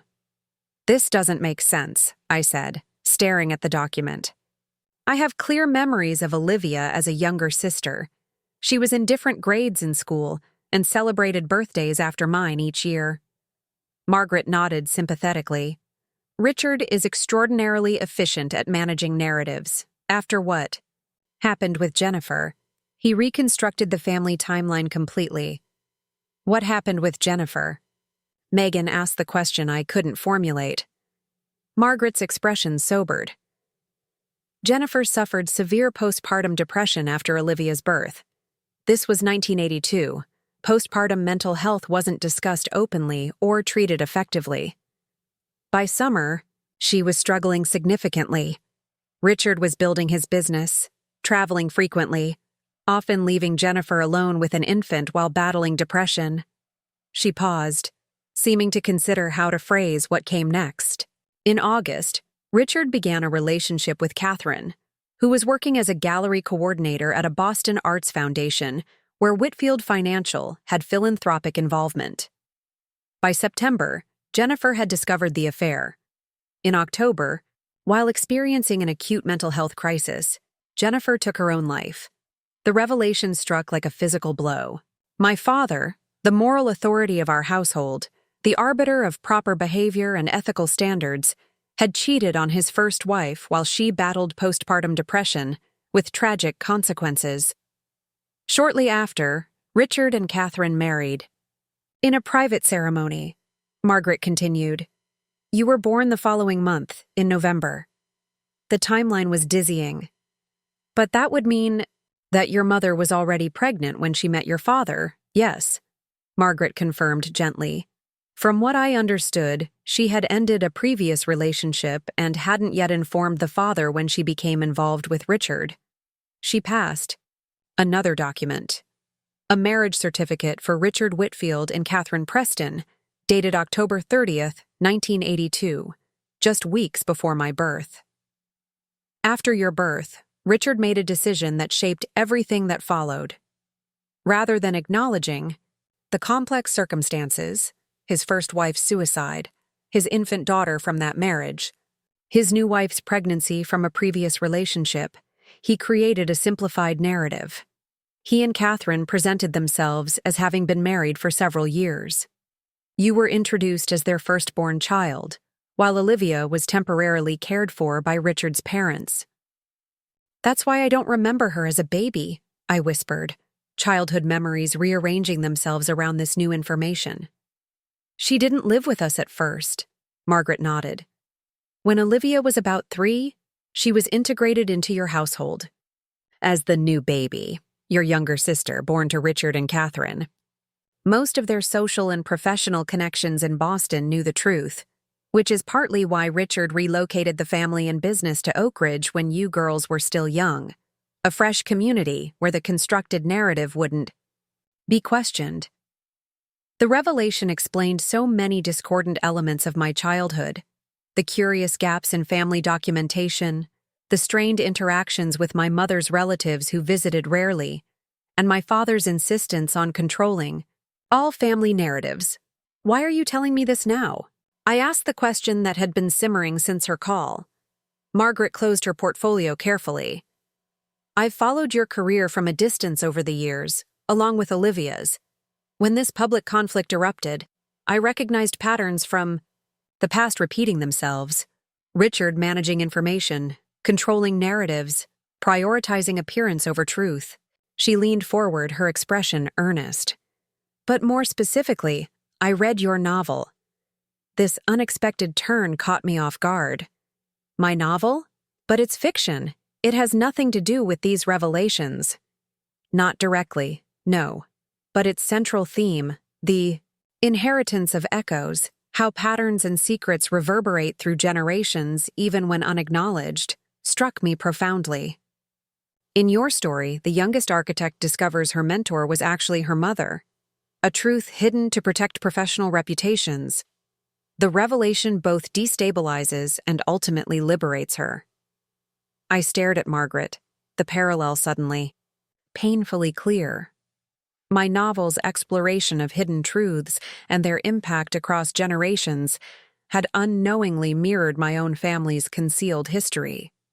You think Olivia knows? It wasn't a question, but a dawning realization. That's what she meant about being written out of the story, Margaret nodded.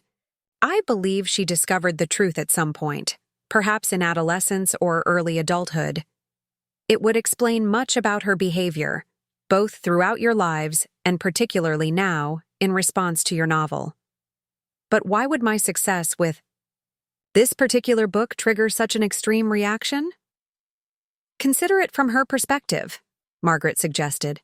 Your novel, though not intentionally, explores themes that resonate powerfully with the central trauma of her life: a hidden origin, constructed narratives, the discovery that fundamental truths about one's identity were manipulated. Yet you wrote this without any acknowledgement of her experience, without even knowing the parallel to her reality. The insight landed with devastating clarity. To Olivia, my novel might appear as either unconscious appropriation of her life story or, worse, deliberate exploitation disguised as fiction. Either interpretation would explain both her need to assert control over the narrative surrounding the book and her cryptic accusation that I had written her out of the story. There's something else you should know, Margaret added, hesitation evident in her voice. Jennifer Bradford's family had significant wealth from Boston real estate development. When she died, her estate was placed in trust for Olivia, to be accessed at age 30 or upon completion of graduate education, whichever came first. So Olivia has independent wealth beyond her Griffin salary, Megan observed, connecting the implications. Yes, Margaret confirmed. And the Bradford family has maintained connections to several media companies over generations, including minority ownership in what eventually became part of Griffin Media.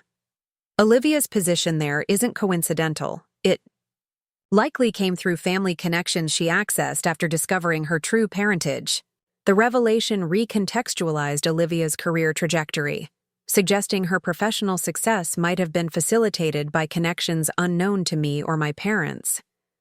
This added yet another layer to her potential resentment, while I viewed her as the favored daughter whose achievement came easily. She may have been leveraging resources tied to a heritage our parents had attempted to erase. How can I verify all this? I asked, still struggling to fully accept such a foundational shift in my understanding of family history. The documents I've shown you are public record, Margaret replied. Birth certificates, marriage licenses, death certificates, all accessible through appropriate government offices. The Bradford Trust would be private, but evidence of its existence might appear in property records or tax filings.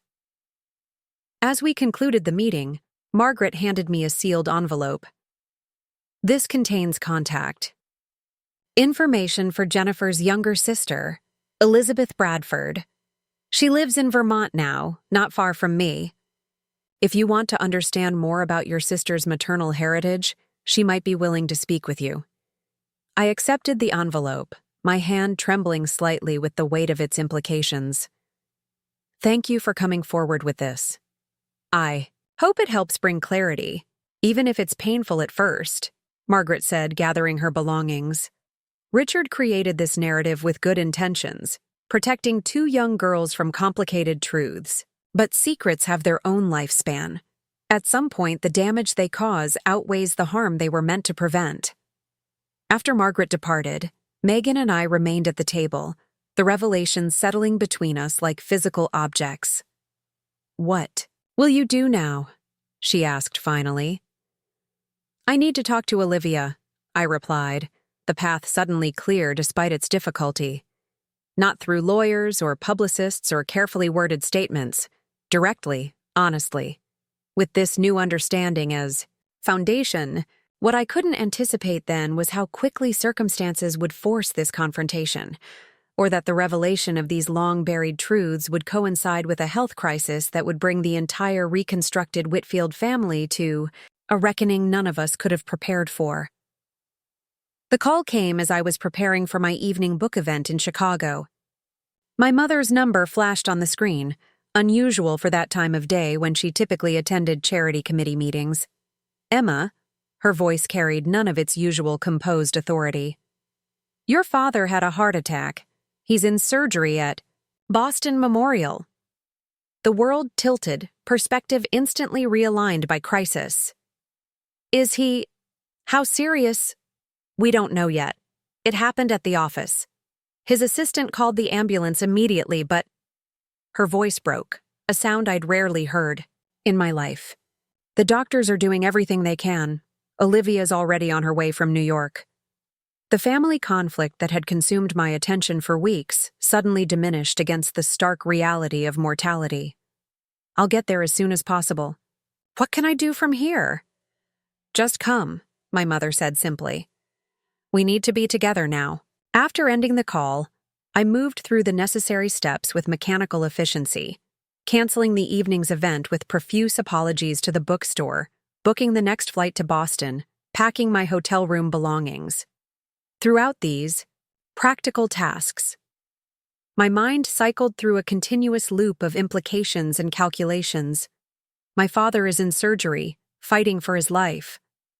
Olivia rushed to Boston, unaware that I knew the truth about our family. My mother is facing possible widowhood after a marriage built on careful constructions. All of us are about to be thrown together in the crucible of crisis, with decades of secrets newly vulnerable to exposure. On the flight to Boston, I attempted to formulate a plan for navigating these treacherous emotional waters. Should I acknowledge what I had learned or maintain the fiction that had structured our family for decades? Would confronting these truths add unbearable stress to an already critical situation? Was there any ethical path forward that didn't require choosing between honesty and compassion? By the time we landed, I had reached only one clear conclusion. My father's health took precedence over everything else. Whatever reckonings awaited our family, they would need to accommodate his recovery first. Boston Memorial Hospital's cardiacs unit was oppressively familiar in the way all hospitals are. The same antiseptic scents, hushed voices, and fluorescent lighting that seem universal to spaces where life and death negotiate their boundaries. At the nurses' station, I identified myself and was directed to a private waiting area where my mother and Olivia had been placed. They both looked up as I entered, Olivia rising halfway from her seat before seeming to reconsider. My mother crossed the room immediately, embracing me with uncharacteristic emotion. "He's still in surgery," she said, answering my unasked question. "It's been 4 hours. They said that's not unusual for a triple bypass." The clinical term, triple bypass, provided a concrete framework for understanding the severity of his condition. What have the doctors said about his prognosis? "If he survives the surgery, recovery will be extensive, but full function is possible," my mother replied, her natural inclination toward precise information reasserting itself. The cardiologist was cautiously optimistic, given his overall health, and that he received immediate attention. Throughout this exchange, Olivia remained seated, watching us with an unreadable expression. The knowledge I now possessed about our true relationship cast her familiar features in an entirely new light. Looking at her now, I could detect traces of the woman from the wedding announcement, Jennifer Bradford, in the set of her jaw and the shape of her eyes. "Olivia," I acknowledged, moving to sit across from her.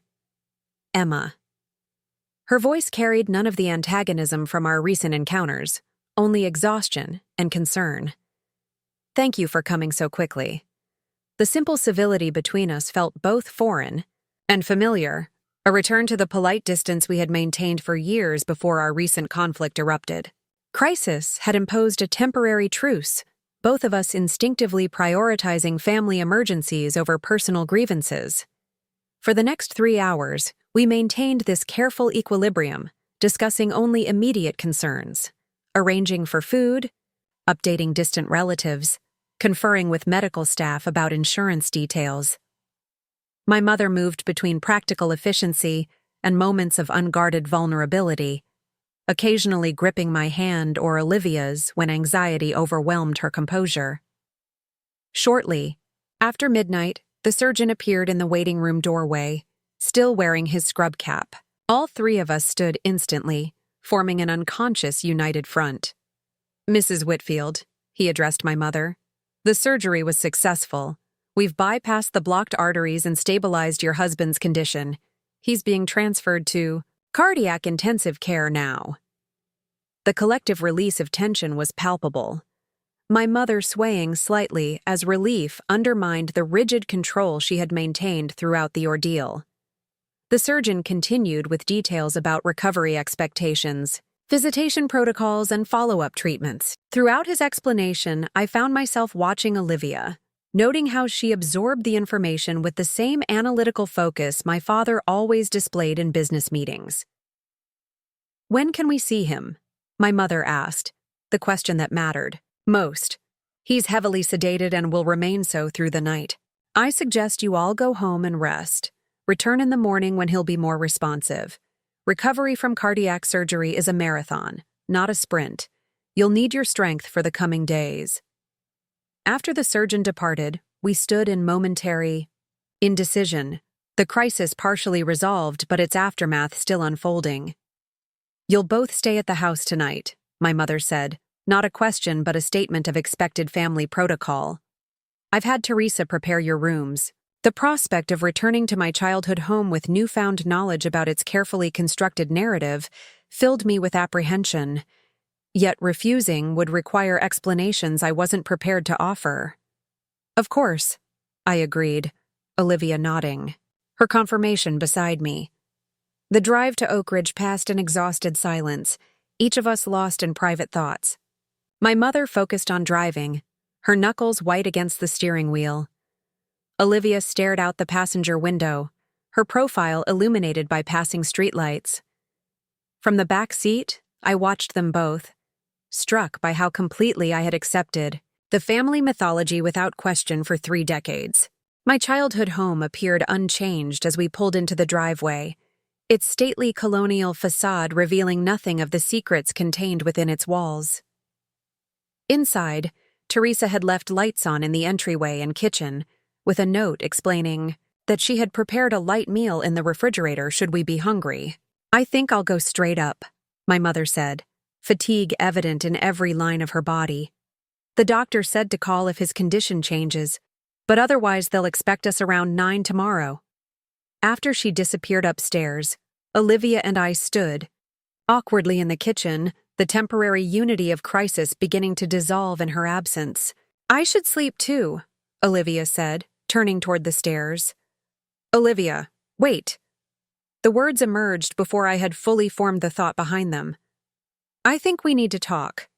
She paused, her expression guarded. "It's after 1 in the morning and we've all had an exhausting day. Whatever publishing disputes we're having can wait." This isn't about the book tour or media coverage, I said quietly. It's about Jennifer Bradford.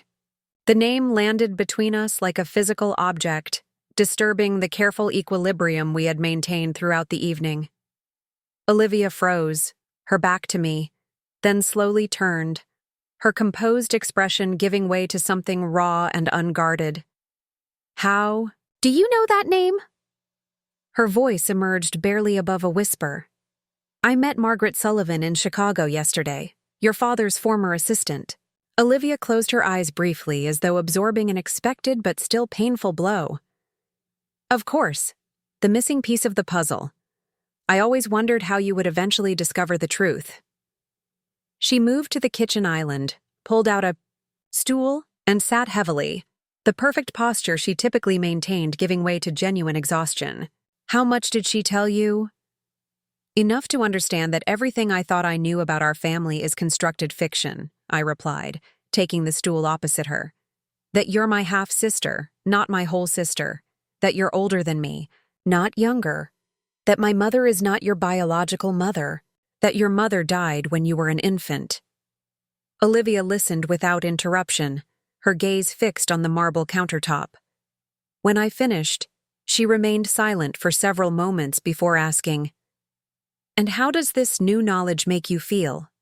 The question was so unexpected, so unlike the strategic, self-protective Olivia I thought I knew, that it momentarily left me without response. Confused, I finally admitted. Angry at being lied to for my entire life. But mostly, I'm trying to understand how this connects to what's been happening between us these past weeks. Your reaction to my book, the media campaign, all of it. Olivia looked up, meeting my eyes directly for what felt like the first time in years. You really don't see it, do you? How your novel, this story about hidden parentage, about architectural legacies passed through generations, about sisters with complicated bonds, might feel to someone with my history? The parallel had occurred to me after Margaret's revelation, but hearing Olivia articulate it herself made the connection more painfully clear. I never knew, I said simply. How could I write about your experience when I didn't know it existed? That's just it, she replied, a surprising vulnerability entering her voice. You wrote about these themes, identity, hidden truths, the weight of unacknowledged history, without knowing my story, yet captured emotional truths that felt like they were pulled directly from my life. I read your novel and saw my experience reflected in ways that seemed impossible without deliberate intent. When did you learn the truth? I asked the question that had been foremost in my mind since Margaret's revelation. I found documents. When I was 16, birth certificates, marriage licenses, newspaper clippings about my mother's death that Dad had kept locked in his study. I confronted him and Mom, and they confirmed everything but swore me to secrecy. For the family's sake, they said, to protect everyone involved. The timing aligned with what I remembered as a period of intense conflict between Olivia and our parents during her junior year of high school, arguments I had attributed to typical teenage rebellion, but which evidently had far deeper roots. Why didn't you ever tell me? Olivia's laugh held no humor. Tell you what, exactly? That your perfect family narrative was built on lies? That your father cheated on his depressed first wife while she was struggling with a newborn, me? That your mother was already pregnant with you by another man when she met Dad? That they invented our entire sibling relationship to avoid scandal and preserve Dad's business reputation? Put so bluntly, the devastating impact such revelations would have had on my teenage self was undeniable. Yet the omission had created its own damage, warping our relationship in ways neither of us had fully understood. After I found out, Olivia continued, nothing was the same. I couldn't look at them, at any of you, without seeing the elaborate fiction you all lived within. Dad tried to buy my silence and cooperation with everything he could offer. The best college, connections, resources, constant approval. Mom tried to prove she loved me as her own by overcompensating in 1,000 small ways. And I was oblivious, I said, the realization settling heavily. Going about my life completely unaware that you were carrying this knowledge alone. You were the only genuine thing in the house, Olivia said quietly. Pursuing your writing because you loved it, not calculating advantage. Believing the family story because you had no reason not to. Sometimes I envied your innocence so much I could hardly bear to be around you. The admission recontextualized our growing distance during early adulthood. What I had interpreted as judgment of my career choices had perhaps been something far more complex. When did you connect with your mother's family? Margaret mentioned the Bradford Trust Fund. Olivia's expression shifted, something like pride entering her features. After college, I hired a private investigator who helped me locate my maternal aunt, Elizabeth Bradford. Through her, I accessed my inheritance and learned about my mother beyond the sanitized version Dad had provided. She was brilliant, ambitious, struggling with mental health challenges in an era that offered little support or understanding, and the Griffin media connection? The Bradfords had minority stakes in several media companies. Elizabeth introduced me to people who helped me get my foot in the door, though I earned every promotion through my own work. She straightened, slightly, the familiar confidence returning to her posture. I chose Griffin specifically because Dad had no connections there. I wanted something completely separate from Whitfield Financial and his influence. The revelation of Olivia's independent achievements, built not on our father's approval but on resources and connections he had attempted to erase from her life, shifted my understanding of her career trajectory. What I had interpreted as effortless, success aligned with family expectations, had actually been a deliberate path toward establishing identity independent of the Whitfield narrative. And now my novel, I said, returning to the catalyst of our recent conflict. You saw it as evidence that I somehow knew the truth despite the family secret. Not at first, Olivia admitted. Initially, I was simply proud of you, genuinely. But then I read it, and the parallels were uncanny. The younger sister discovering her identity was constructed fiction. The architectural metaphors about foundations built on unstable ground. The inheritance of unacknowledged patterns across generations. It felt impossible that you could write this without knowing. So you tried to control the narrative, I observed, understanding dawning. Position yourself as the inspirational source, the knowing sister supporting the artistic one. She didn't deny it. I panicked. If you had discovered the truth and were revealing it through fiction, I needed to manage how that information entered. Public consciousness. If you were somehow unconsciously processing family dynamics you didn't consciously understand, I needed to frame it before someone else made the connection. Either way, I couldn't risk standing passively by while our carefully maintained family fiction unraveled in the New York Times Book Review.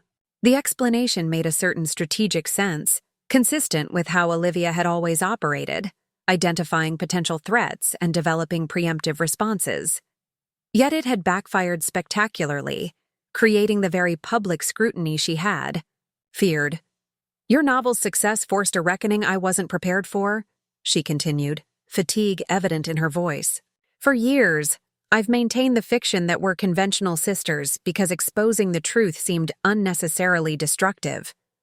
But your book, even unintentionally, started pulling at threads I've spent my adult life securing.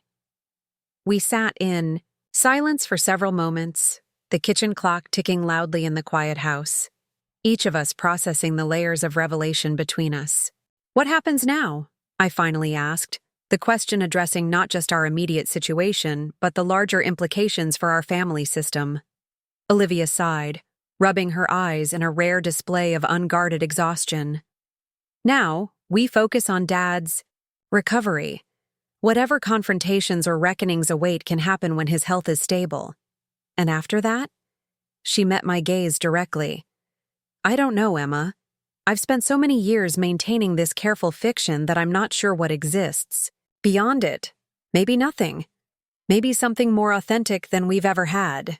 Her vulnerability, so contrary to the calculating media executive who had orchestrated a campaign against my book, reminded me powerfully that beneath our constructed roles and conflicts, we shared a fundamental connection.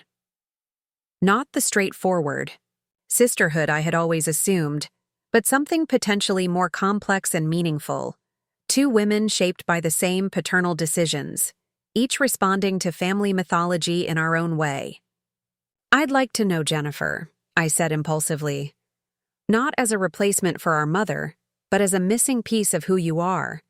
If you'd be willing to share that part of yourself." The request visibly surprised her. "You want to know about my biological mother? She's part of our family story, too, even if she's been written out of the official narrative. And understanding her might help me understand you better." Something shifted in Olivia's expression, a softening around her eyes, a slight release of the tension she perpetually carried. "I'd like that. Elizabeth has photos, letters, pieces of her I've been collecting for years with no one to share them with." This tentative connection, fragile but genuine, felt like the first real exchange we had shared in decades, possibly ever. Not performance of sisterhood, but authentic recognition of our complicated bond. "We should try to sleep," Olivia said, glancing at the clock that now showed past 2 in the morning. "Tomorrow will bring its own challenges." As we climbed the stairs toward our childhood bedrooms, she paused on the landing. "Emma, your novel is extraordinary. Not because it accidentally parallels family secrets, but because it speaks authentic emotional truth. I should have said that from the beginning, instead of trying to control the narrative." The acknowledgement, simple, direct, and clearly difficult, for her to offer, meant more than any critical acclaim or bestseller status. "Thank you. That matters more coming from you than you might realize." The following weeks passed in a blur of hospital visits, medical consultations, and practical arrangements for my father's recovery. My book tour remained suspended, my publisher graciously rearranging events for later in the year. Meridian issued a simple statement citing family medical emergency, and the media speculation about the feuding literary sisters gradually subsided in the absence of new developments. My father's recovery progressed steadily, though the heart attack had left him physically diminished in ways that clearly frustrated his self-image. Watching him navigate this vulnerability, accepting help for basic tasks, following doctor's orders rather than imposing his own schedule, revealed dimensions of his character I had rarely glimpsed. On the day before his scheduled discharge from the hospital, I found myself alone with him during afternoon visiting hours, my mother and Olivia having gone to meet with the cardiac rehabilitation team. He looked smaller in the hospital bed, the institutional gown and IV lines undermining his customary authority. "The doctor says I'll need to make significant lifestyle changes," he said, breaking a comfortable silence between us. "Reduce stress, delegate more responsibility at the firm, adjust priorities." "That seems wise," I replied, uncertain where the conversation was heading. He studied me with unexpected directness. "Near-death experiences are potent catalysts for reevaluation, Emma. Not just of health habits, but of life choices." Something in his tone suggested this wasn't merely about cardiac rehabilitation plans. "What kinds of choices are you reevaluating?" His gaze shifted to the window, where late afternoon sunlight cast long shadows across the hospital grounds.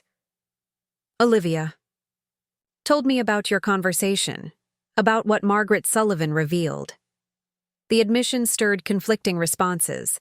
Surprise that Olivia had initiated this difficult conversation during his recovery, concern about potential stress on his healing, heart, relief that the secrets were finally emerging into the open. "Are you angry?" He asked a question I had never heard him say in all our years together. "I was," I admitted, confused, hurt that such fundamental truths about our family were hidden from me. But mostly I've been trying to understand why. Why?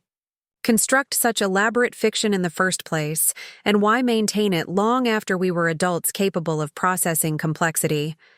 He was quiet for so long, I wondered if he intended to answer at all. When he finally spoke, his voice carried none of its usual authoritative certainty. Fear, primarily. Fear that acknowledging the messy reality, my affair during Jennifer's postpartum depression, her suicide, Catherine's pregnancy by another man, would destroy any chance at creating a stable family for two infant girls who deserved better than the circumstances of their beginnings. The frank acknowledgement, without justification or defense, suggested a level of self-reflection I had rarely witnessed in him.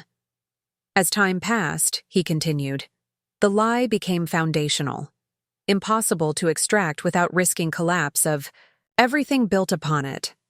By the time you girls were teenagers, revealing the truth seemed more destructive than maintaining the fiction. But Olivia discovered it anyway, I observed, and carried that knowledge alone for years. My greatest regret, he said quietly. We should have told both of you together when you were old enough to understand. Instead, we swore her to secrecy, burdening her with protecting a family mythology she knew to be false. The damage to her trust, to your relationship as sisters, it's been incalculable. His willingness to acknowledge these failures, to name them without qualification or excuse, represented a vulnerability I had never expected to witness from Richard Whitfield, the man who had built his identity on unwavering certainty and strategic control. Your novel, he said, changing direction slightly. It's remarkable work. I've been reading it since coming here. Olivia brought me a copy. The parallels to our family situation are uncanny, though I understand they were unintentional. Art often accesses truths we don't consciously recognize, I offered, still processing his unexpected praise. Indeed. A small smile touched his lips. Perhaps you've understood more about inheritance and echoes than any of us realized. As we sat together in that hospital room, father and daughter, both transformed by recent revelations yet still connected, by genuine if complicated bonds, I felt something shift in our relationship. Not forgiveness exactly, for the decades of deception and their consequences, but perhaps the beginning of a more authentic connection grounded in truth rather than carefully maintained fictions. 6 months later, The Inheritance of Echoes remained on bestseller lists, its themes of identity, legacy, and truth resonating with readers worldwide. My rescheduled book tour had proceeded without family drama, the public narrative shifting back to literary discussion rather than personal conflict. Olivia had issued a brief statement acknowledging misunderstandings about the autobiographical nature of my sister's novel, effectively ending the media speculation about family feuds. More significantly, Olivia and I had begun the delicate process of reconstructing our relationship, not as the straightforward sisters of family mythology, but as the complex half-siblings with shared history and distinct maternal heritages. Weekly video calls had evolved into occasional weekends together, sometimes in New York, sometimes in Boston, once at a lakeside cabin in Vermont where Elizabeth Bradford joined us to share stories and photographs of Jennifer. My parents remained together, their marriage adapting to both my father's health requirements and the new openness about family history. My mother, who had participated in the family fiction partly from love for my father and partly from fear of losing him, seemed gradually unburdened by truth's emergence, though navigating her relationship with Olivia remained complex as they redefined connections no longer obscured by pretense.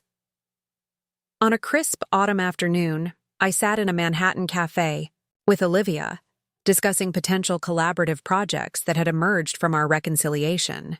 The Bradford Foundation, established by Jennifer's family decades earlier, had expressed interest in supporting literary programs for young women experiencing mental health challenges, a mission that aligned both with my writing background and Olivia's media expertise.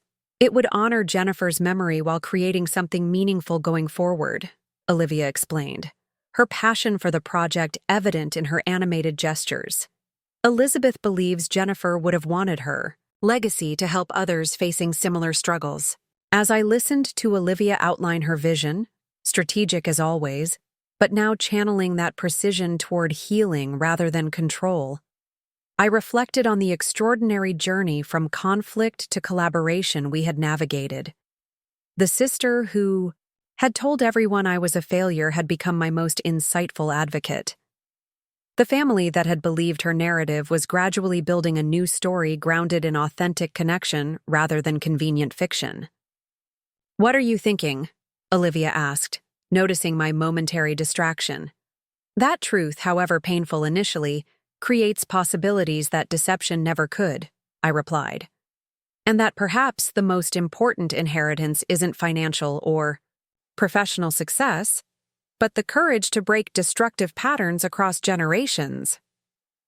She smiled, reaching across the table to squeeze my hand briefly, a gesture that would have been unimaginable during our years of carefully maintained distance. "Sounds like the theme of your next novel." "Perhaps," I acknowledged, returning her smile.